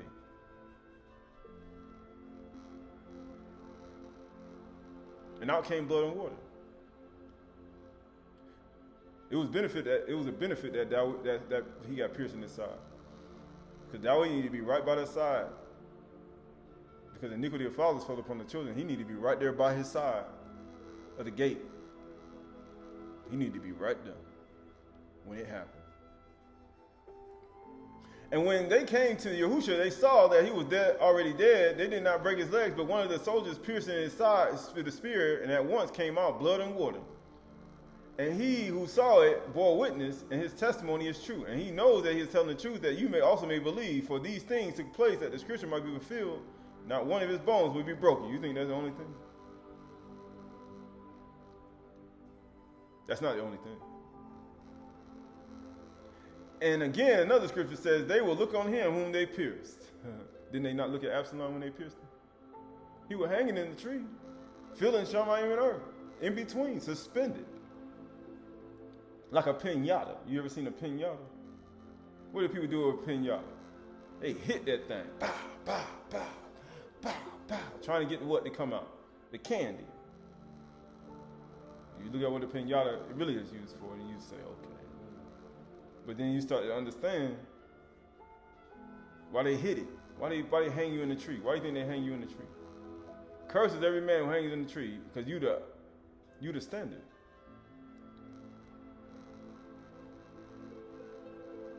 You the niece. Your countenance ain't abated. Leech, noose. Leach, noose. You are the standard. Why didn't Joab hate him? Why didn't he hate David's son? What lineage was Joab from? He was from Saul's lineage. You know, the tribe of Benjamin. He was a part of Saul's family. You know, the same person who hated Daud, who was jealous and envious on him and tried to kill him about 3 times.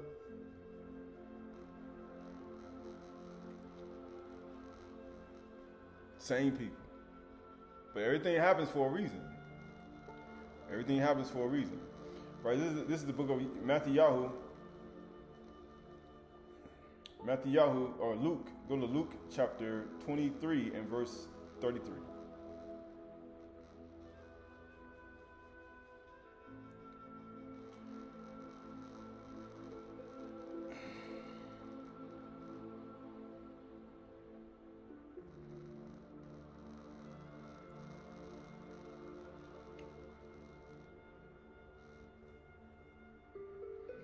This is Luke chapter 33, 23 and 33.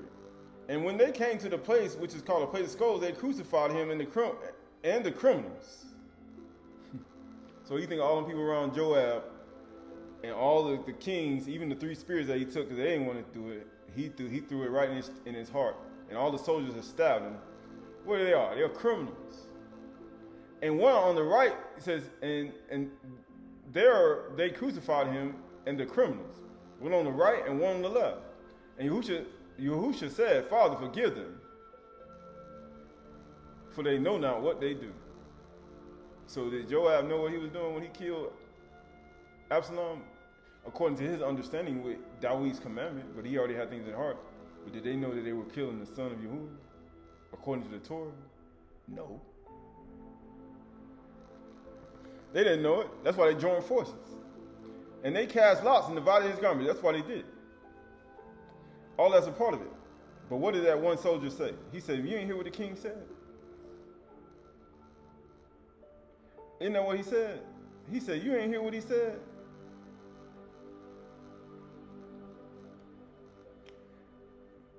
Right, so this is the book of Matthew 27:38. Matthew 27:38. Matthew 27:38. Then 2 robbers who were crucified with him, one on the right and one on the left, and those who passed by derided him, wagging their heads, saying, you who destroyed the temple and rebuilt it in 3 days, save yourself. You are the son of Elohim, come down from the cross. And the chief priests and the elders and the scribes and the elders mocked him, saying, you saved others, you cannot save yourself. If you be Malaki Yasharal, let him come down from the cross. Right? But guess what? And we will believe in him. He trusts in Elohim. Let Elohim deliver him now. He will have him. Why? Because they all joined forces together. They all joined forces together to kill one son. And by doing so, what did they do? They created a whole punishment that lasts even to this point where we are today in 2026 AD. Because they all joined forces to kill just one son. He said, man, that one son got us all the way over here, all the way this many years of punishment? Yeah. Because everybody want to do their own thing and don't want to obey the king's commandment. And being that they didn't do it, that's what happens. Right. Right. Going to this is the last couple of things that I'm done. This is the book of Mark chapter 15. Mark chapter 15 and verse 16. Mark 15:16. And the soldiers led him away to the inside the palace. That is the governor's headquarters. Right. Skipping over to verse 21. And they compelled a passerby, Cyrene, who was coming in from the country, the father of Alexander and Rufus, to carry his cross. And they brought him to the place called Golgotha, the place of skulls, and they offered him wine mixed with myrrh, but he did not take it. And they crucified him and divided his garments. Skipping over to verse 27. And with him they crucified 2 robbers, one on the right and one on the left. And those who passed by deriding him, wagging their heads, saying, aha, you who would destroy the temple and rebuild it in 3 days, huh? In what? In 3 days, how many spears did he throw, had that Joab sticking in your heart? And Absalom. He stuck 3 spears in his heart. 3 of them. Save yourself, you can come down from the cross. They stuck 3 spears in his heart. They stuck it right there in his heart because they didn't want to listen to the king's commandment. The Malak, to deal gently with my son. Right, so this is the book of 1 Timothy. This is the book of 1 Timothy.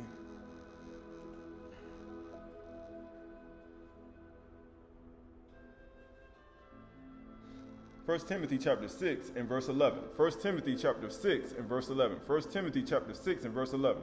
But as for you, O man of Elohim, flee these things. Pursue Sadaqah, righteousness, godliness, which is Kasid, kindness, faith, Amunah, love, Ahava, steadfastness, and gentleness. He said, man, deal gently with my son. Fight the good fight of Amunah. Take hold of eternal life, to which you were called, and by which you are made a good confession in the presence of many witnesses. I charge you in the presence of Elohim, who gives life to all things, and of Mashiach Yahushua, who in his testimony before Pontius Pilate made a good confession, to keep the commandments unstained. What commandment? To keep the commandment unstained and free from reproach.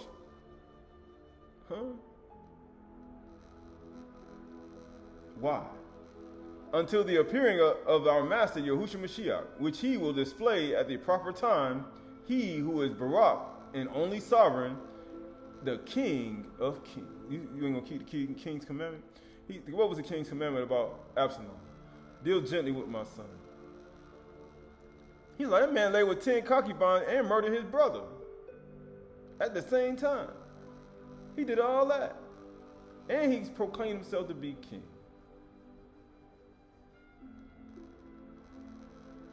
But Daud's commandment was to deal gently with my son and watch over him. And Master of Masters, who alone has immortality, who dwells in unapproachable light, whom no one has ever seen or can see. To him be the honor and eternal dominion. Amen. Amen. Right? He says, why he do all that? For one person. Because all this is a part of it. Right? Because everything has an opponent. Everything has a, everything has its purpose. This is Ephesians chapter 4 and verse 1. Ephesians chapter 4 verse 1. Ephesians chapter 4 verse 1. I therefore, a prisoner of Yahuwah, urge you to walk in a manner worthy of your calling to which you have been called, with all humility and gentleness, and with patience, bearing with one another in love, eager to maintain the unity of the Ruach in the bond of Shalom. There is one body and one Ruach, just as you were called in one hope of your call. He says, why is this got to be, what does it got to do with anything? This is 2 Timothy chapter 2 and verse 25. 2 Timothy chapter 2 verse 25. Right? There's a way to handle certain things. 2 Timothy chapter 2 verse 22. So flee youthful passions and pursue righteousness, faith, love, and shalom, along with those who call on Yahuwah from a pure heart. Have nothing to do with foolish and ignorant controversies. You know that they breed quarrels. You already know that. But you know people are going to do it. They're going to like to breed. I like to breed with demons. So therefore, you're going to keep breeding demons. And Yahuwah's servant must not be quarrelsome, but kind to everyone, able to teach, patiently enduring evil, correcting his opponents with gentleness. How you do that? Telling them they did it wrong. But in a way that they'll stop. But Elohim may perhaps grant them repentance. He said, I don't know. If I don't tell them the truth, I show partiality in my instructions, and therefore it may not be, it ain't gonna never happen. You ain't never gonna happen. I show partiality in my instructions. It really doesn't matter. Leading them to the knowledge of the truth. How you gonna get the knowledge of the Amath when you ain't leading with the Amath? And they may come to their senses, or you're going to be senseless and vomit up your wisdom, like we talked about last week. And escape from the snare of Shaitan.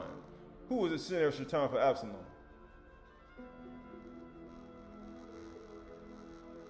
What he held in his heart against his brother, right? And that counselor that he had. And his hair. His pride, right? There's many snares. You got to come to your senses and escape the snare of Shaitan. You giving Satan fuel to be in his jurisdiction. After being captured by him to do his will. How did Absalom get captured? In the tree. Hung right there and stuck. What was the will of Satan that whole time? To kill him. And who was the one who killed him? Joab. You were captured. Both of them were. One person was captured years ago, and he got captured again, and the other person who was captured used that situation to pierce you through. So have you really forgiven somebody? No. That person did evil, so therefore, I'm just waiting for the right time to get you. And you plotting, and you scheming, which means you leave a way for Satan to get into your heart, to capture you to do his will. And his will was to kill Absalom. When David already said, deal gently with my son. But the whole time, you already had a dagger, because your heart diamond hard to the king's commandment. And that's what happens. Right? This is the book of. This is why people need to. This is what people need to do. This is 1 Corinthians chapter 5, verse 9. Shaul already gave you what to do. 1 Corinthians chapter 5, verse 9. I wrote to you in my letter not to associate with sexual and immoral people. This is what they should. When Absalom did that, these were all things that practices that Shaul realized people do.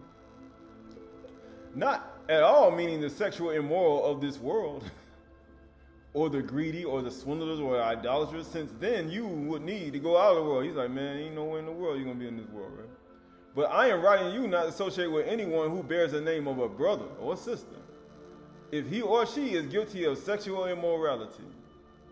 Absalom lay with 10 concubines. Absalom murdered his brother. He said, don't even associate with him. Daud, man, you talking about David had committed adultery, and he murdered such and such in the war.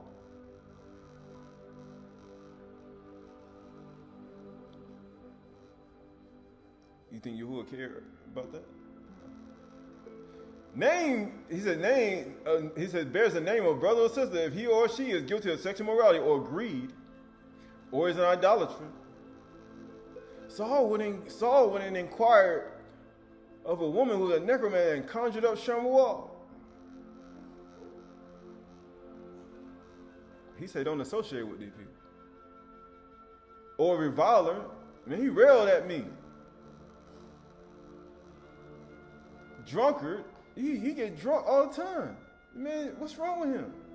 Or a swindler, man, he swindled me out of hundreds and thousands of dollars, 100 millions. He said, not even to each with such a one. So you think that's it? There's more things you ain't supposed to. You be like, man, it don't say what I did in there. So that means I can just eat with you. No, not even to eat with such a one, right? That includes slanderers, gossips, liars, swindlers, extortioners, robbers. We talked about robber. For what have I to do with judging outsiders? He said, what am I to do with judging outsiders? Absalom inside. Joab inside. The ones who over the king's guard is inside. Anaphel is inside. Kaf, Peter, Shaul inside. Yirmiyahu, all these people inside. Everybody inside. He's like, why am I going to judge all these other people outside? For what? You know how many people outside? In the world? No, I'm going to judge people in my house, in my household. Why am I going to go outside? It's just too many people. How about you start judging people inside? And now you see why he says, work out your own salvation with fear and trembling, because you need to start judging your own inward parts and your own inward man. Why? Because you can't do that. How you going to judge Malachim? I don't want to judge my liver and my kidneys. Even though I'm a liar and a drunk, and I have full of hatred, and I have a bunch of stuff in my heart, and I want to pierce such and such through so bad because he said that stuff about me, I want to punch him in his face. Matter of fact, if I see him, we're going to fight. Matter of fact, we're going to fight. We're going to fight as soon as I see you. I might rush you, and you might just... He said, yeah. He said, yeah. But he says, for what have I to do with judging outsiders? Is it not those who are inside the body whom you are to judge? Elohim judges those outside. What do you see out in the world right now? Man, you're in the middle of his judgment. You can see it right now. Yahudy do that. Who doing all that? Yahudy judgment. Because we talked about the first Passat. He said first, second Passat, and then after that, you went into the ark. It was flood. So you see everything in the world right now. Purge the evil person from among you. How are you going to do that? By not associating with him. Yeah, you don't associate with him, and then what does it do? It make them want to change. It make them want to stop. If they really actually do want to be around you. Because you can't be around me if you're going to slander, gossip, lie, swindle, extort. If you're going to do all these things, if you want to be associated with me, you want to have a soul tie, I'm going to soul tie myself to you. He's like, no, you're not going to be tied to me. I'm going to cut your hand off. He said, Yahushua said, I'd rather have 11 than have 7,000. How many people Yahushua have around him? 11. The other person got cut off. Well, he cut himself off.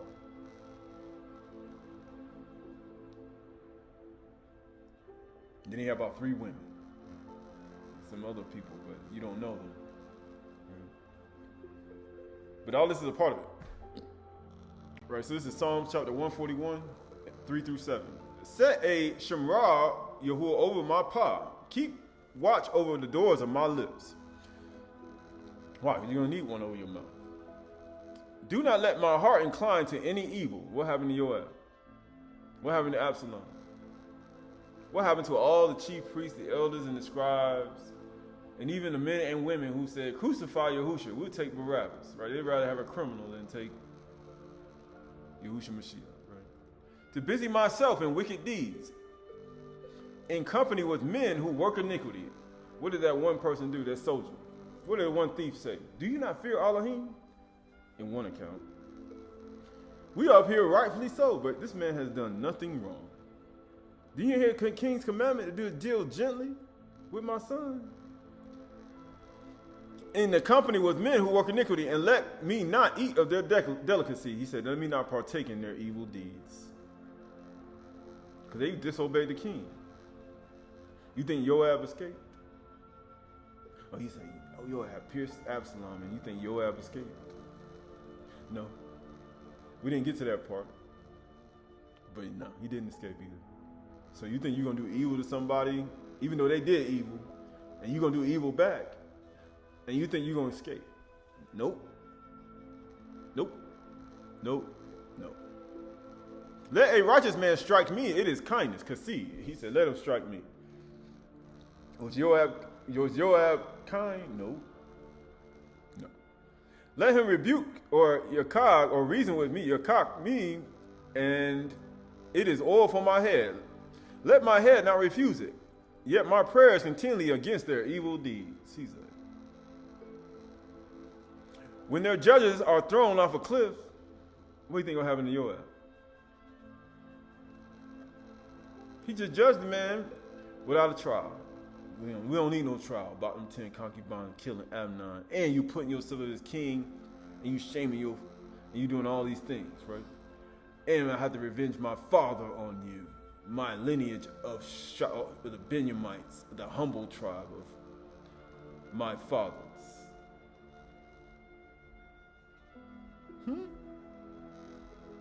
When their judges are thrown off a cliff, then they will hear my words, and for they are pleasant.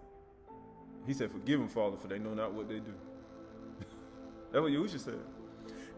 As when one plows and breaks up the earth, so shall our bones be scattered at the mouth of Sheol. Uh-oh. That's what's going to happen to you. That's what's going to happen. Proverbs 21:21-24. Whosoever pursues righteousness and kindness will find life, righteousness and honor. A wise man scales a city of the mighty and brings down the stronghold in which they trust. Whoever keeps his mouth and his tongue keeps himself out of trouble. You should have put a spear right in his side. I don't know why you sat there and watched him. Scoffers is the name of the arrogant and the haughty man who acts with arrogant pride. Or woman. Psalm 32:6-9. Therefore, let everyone who conceives offer prayer at the time you may be found. You are kindness. Surely in the rush of great waters, they shall not reach him. You are a hiding place for me, and you preserve me from trouble. You surround me with shouts of deliverance, Selah. And I will instruct you and teach you in the way you should go. And I will counsel you with my eye on you. That's the whole point. The word for godly is kind, kasid, faithful, kind, hudash ones, faithful ones, merciful ones.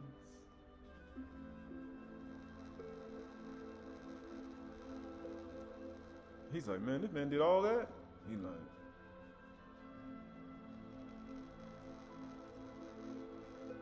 you just see this is what Solomon said.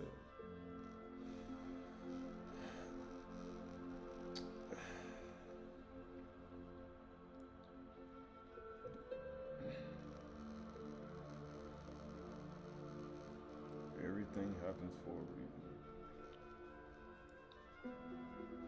This is the book of Ecclesiastes, Qahalath, Ecclesiastes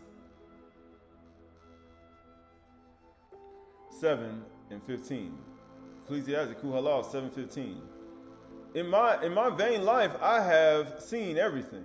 There is a righteous man who perishes in his righteousness, and there is a wicked man who prolongs his life in his evil doing. See, this is why you want to get that evil ra out of you, or rasha out of you. Be not overly righteous, and do not make yourself too wise. Why should you destroy yourself? Of course, you know that says something totally different, but you need to increase in it. You need more wisdom and knowledge and understanding. Be not overly wicked, neither be a fool. Don't be wicked. Don't be overly wicked. Don't be wicked at all. Right? Right? You know how people say overly wicked. Don't be wicked at all. Neither be a fool. Why should you die before your time? Because the more wickedness you do, remember, wickedness can only be committed with what? What you do to other people, like your hands, your feet, where you go, what you do. And that evil that you do to other people, it creates more other stuff. It breeds other things. And those breeding things eventually come back to you. Like, it's like breeding demons. I breed a demon in every state, every country. Okay. You go ahead and do evil in every country. Eventually, them people are going to be like, you know what? Them demons are going to be like, we need to make a pact.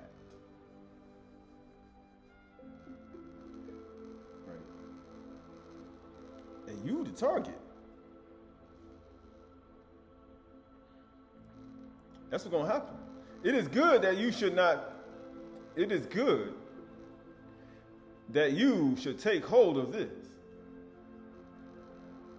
I'm going to commit adultery in every country and fornicate in every country. I said eventually, they're going to come get you. They're going to come get you. I'm going to be a thief in every country, every place I go. And from that withhold not your hand. From the one who fears Elohim shall come out. What? The one who fears Elohim shall come out from both of them. Uh-oh.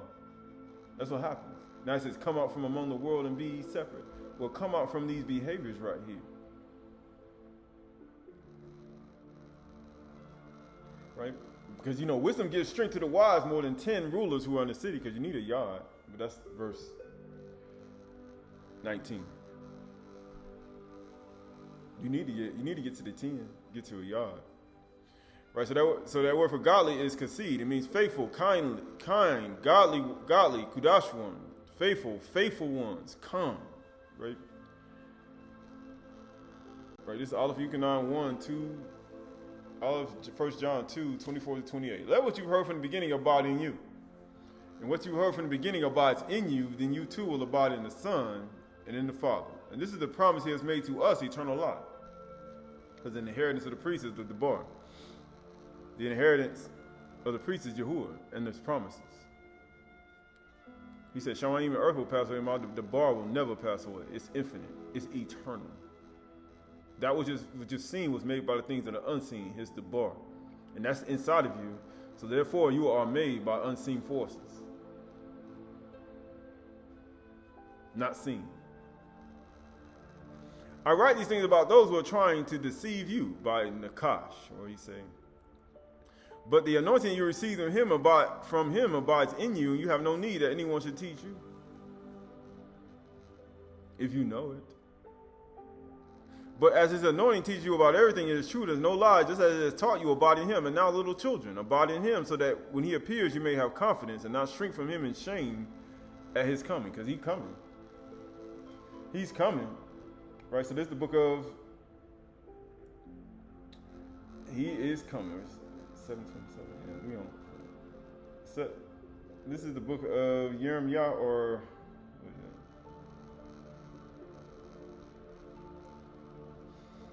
what we got? Yeah. Yeshayahu chapter 50 and verse 10. Yeshayahu chapter 50 and verse 10. Yeshayahu, Isaiah chapter 50 and verse 10.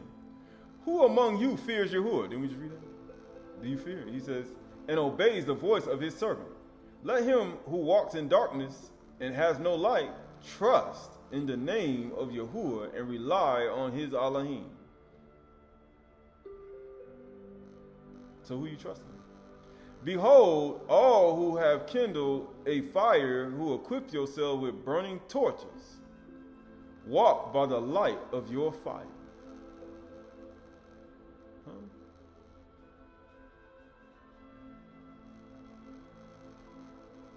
So how you kindle a fire? When did Yahuwah kindle a fire? He said, I'm going to kindle a fire too. So you think you can't kindle a fire? You can kindle a fire. I called you out of darkness into this marvelous light. You can kindle a fire. You can't offer sacrifices of praise, right, with the fruit of your lips. But you also can make your heart diamond hard. And you can start a fire and have a sharp dagger right there in your hand. And you can use it for good, or you can use it for evil. Because the sword of the Ruach is the bar. But you can also use the natural dagger and a sword and kill someone. It says, walk in the light of your fire, and by the torches that you have kindled. He said, you got to kindle your torches. You got to make your fire. But then you start to look at how you can make a fire and kindle a torch by hardening your heart to use the bar, and then you can start having sharp daggers in your own hand. And nobody will see it either.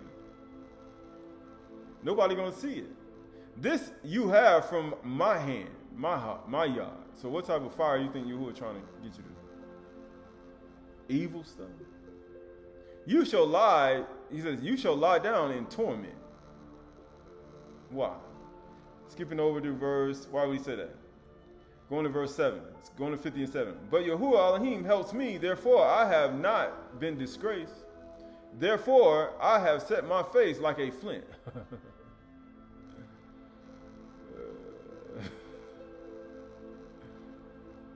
He said, my face just like a flint rock. And I know that I shall not be put to shame. And we just read, as you shrink from shame that is coming. How you not gonna be shrink from shame that is coming? Your face gotta be like a flint. It gotta be just like a flint.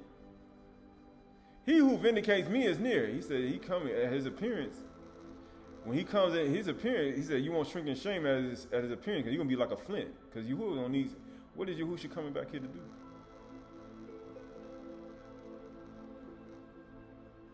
What is he coming back here to do? We just read how he set the whole forest ablaze. How he do that? Who will contend with me? Let us stand together. He's like, man, let's stand together. Why? Who is my adversary? Who is going to be my adversary on that day? Huh? Who going to stand together? Let him come near me.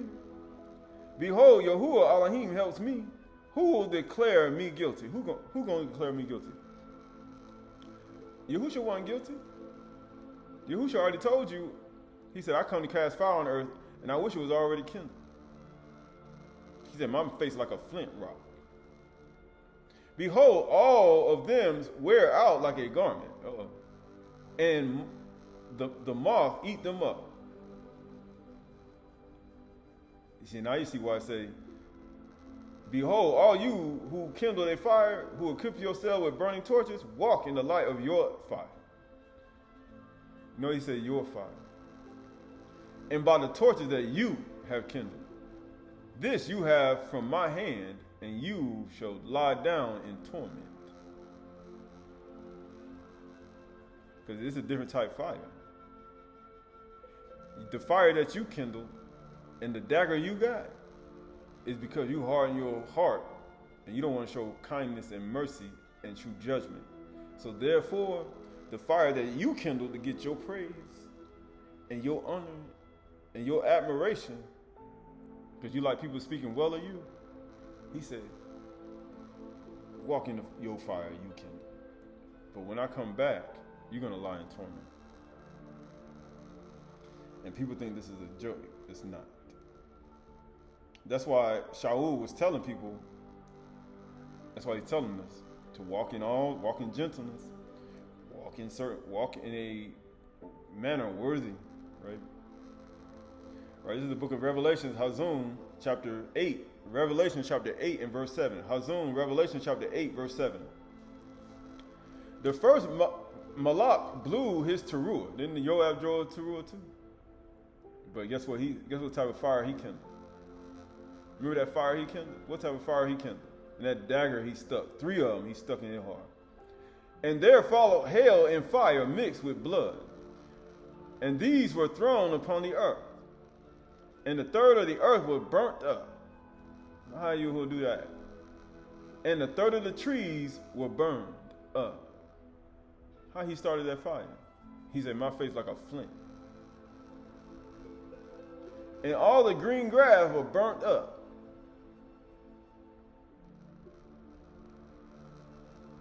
And that's just the first Turah. That's just the first one. That's just one. That's just one. He said, but walk in your fire though. Right? Because he said, if you walk in yours, he said, but Yeshayahu said, I ain't going to be put to shame though at his coming. He near too. And when he get real close, like the in Yuchanan chapter 9, verse 31 or 41, he said, though, and the scribes and the Pharisees near him said, are we blind? He said, if you were blind, you have no guilt. But being that you say you see, because they're the ones kindling the fire, right? They're the ones that are burning and sacrificing, right? Being that you say you see, you walk in the light of your fire that you made. And therefore, you're going to lie in torment. Being that you say you see, your guilt remains. He said your guilt remains. Because you are trying to kill me. And the Father already gave a commandment. Deal gently with my son. He already did. Right, this is the book of Sirach, chapter 3, 17 through 23. My son, go on thy business in Aydah, in meekness. So should I be beloved of him that is approved. The greater thou art, the more humble Aydah thyself. And thou shalt find favor before Yahuwah. Many are in high places of renown, but mysteries are revealed unto the meek. Aydah. For the power of Yahuwah is great, and honor with the lowly. Is honor with the lowly. Seek not out things that are too hard for thee, these search for things that are above thy strength. But what is commanded thee, think thereupon with reverence. For it is not needful for thee to see with thine eyes the things that are in secret. I had some other stuff I wanted to say. But be not curious in unnecessary matters.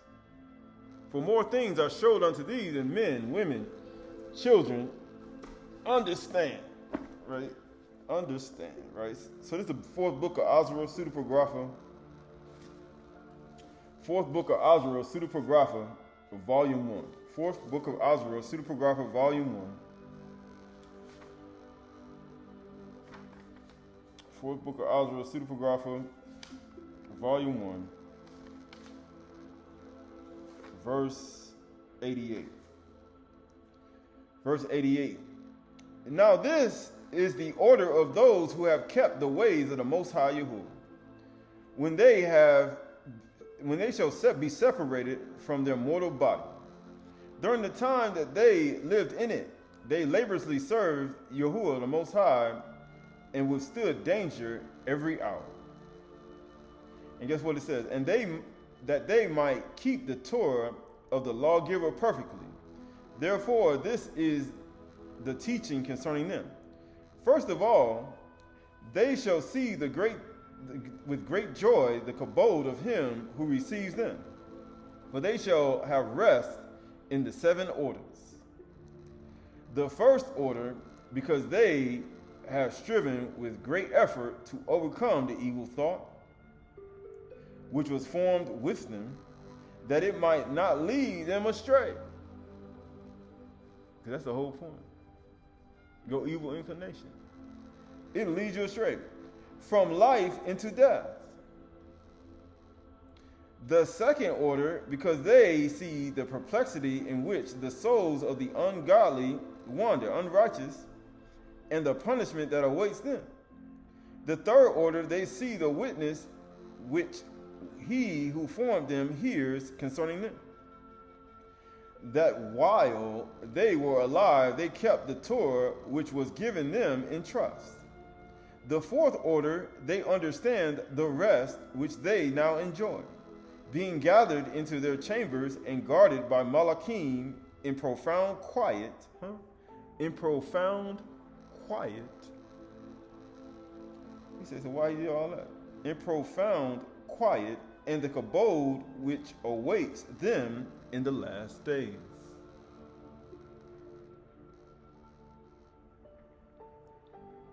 And guess what happened? This is the last couple of things. The fifth order, they rejoice that they have now escaped, what is mortal, and shall inherit what is to come. And besides, they see the straits and toil from which they have been delivered, and the spacious liberty, freedom, which they are to receive and enjoy in immortality. He said, what? Why? Because it's the 5th month. We're almost to the 6th. We're almost to the 7th. What's in the 6th? The 6th order, when it is shown to them how their face is to shine like the sun. Why your face got to shine like the sun? Because your face like a flint. It's just like a flint.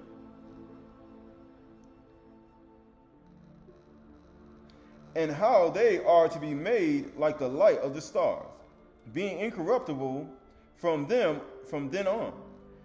What's that? The 7th order, which is greater than all that have been mentioned, because they shall rejoice with boldness.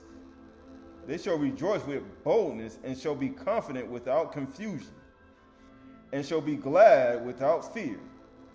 And guess what? For they hasten to behold the face of him whom they served in life, and from whom they are to receive the reward when glorified. This is the order of the souls of the righteous, as henceforth is announced. And the aforesaid are the ways of torment, which those who would not give heed shall suffer hereafter. And then what Yeshayahu said? What he said? He said, walk in the light or you'll fire. Make sure you be good with it too. For you're going to be tormented. Right? Because everybody has a different fire. He said, what type of fire are you kindling? Right? What type of fire are you kindling? So we look at all that. We look at Yahushua Mashiach. We look at the light of life. We look at the true light, the true or, right? The true kindler of our light. The one who gives life and understanding. For Yahuwah is our light and our salvation. Yahuwah is the strength of our life. Whom shall we be afraid? When our enemies come, guess what he says? You're going to need Psalm chapter 27. Tahalim, Psalms chapter 27 and verse 1. Psalm chapter 27, Tahalim 27:1. Yahuwah is my or and my salvation, my Yasha. Whom shall I fear? Yahweh Yahuwah. Yahuwah is a stronghold of my life. Whom shall I be afraid? When the evildoers assail me and eat up my flesh, my adversaries and foes, it is they who stumble and fall. He said they come and destroy me. Though an army encamped against me, my heart shall not fear. Though a war arise against me, yet I will be confident. But guess what happens? Verse 4. One thing I have asked Yahuwah, that I will seek after, that I may dwell in the house of Yahuwah all the days of my life. Now how are you going to do that? For a servant doesn't abide forever. The Son abides forever. Why does the Son abide forever? Because his face is like a flint. He's just like that. To gaze upon the beauty of Yahuwah and inquire in his, his temple. For he will hide me in his shelter. And in the day of trouble, he will conceal me under the cover of his tent. Isn't that what Nebuchadnezzar did to all those people? He said, Nebuchadnezzar, my servant. He covered him right under the skirt of him, right? But then he said, he's going to protect me under the cover of his tent. And he will lift me up upon a high rock. Because the wise man built his house on a rock. When the floods came, the house stood because it was founded on the rock, on a mountain. Verse 6, and now my head shall be lifted up above my enemies all around me, and I will offer in his tent sacrifices of shouts of simcha, joy, and sing and make melody to Yahuwah. Right? So we look at all that. We look at Yahushua Mashiach. You say Yahuwah or Yashai, Aydah, Yahuwah, Muskar Bakah. Look at him as the stronghold of our life. Look at him as the light that shines inside of the tent. But he made a tent for the sun, and a hall for the Shamash, the tent for the sun. And he's like a bridegroom leaving his chamber.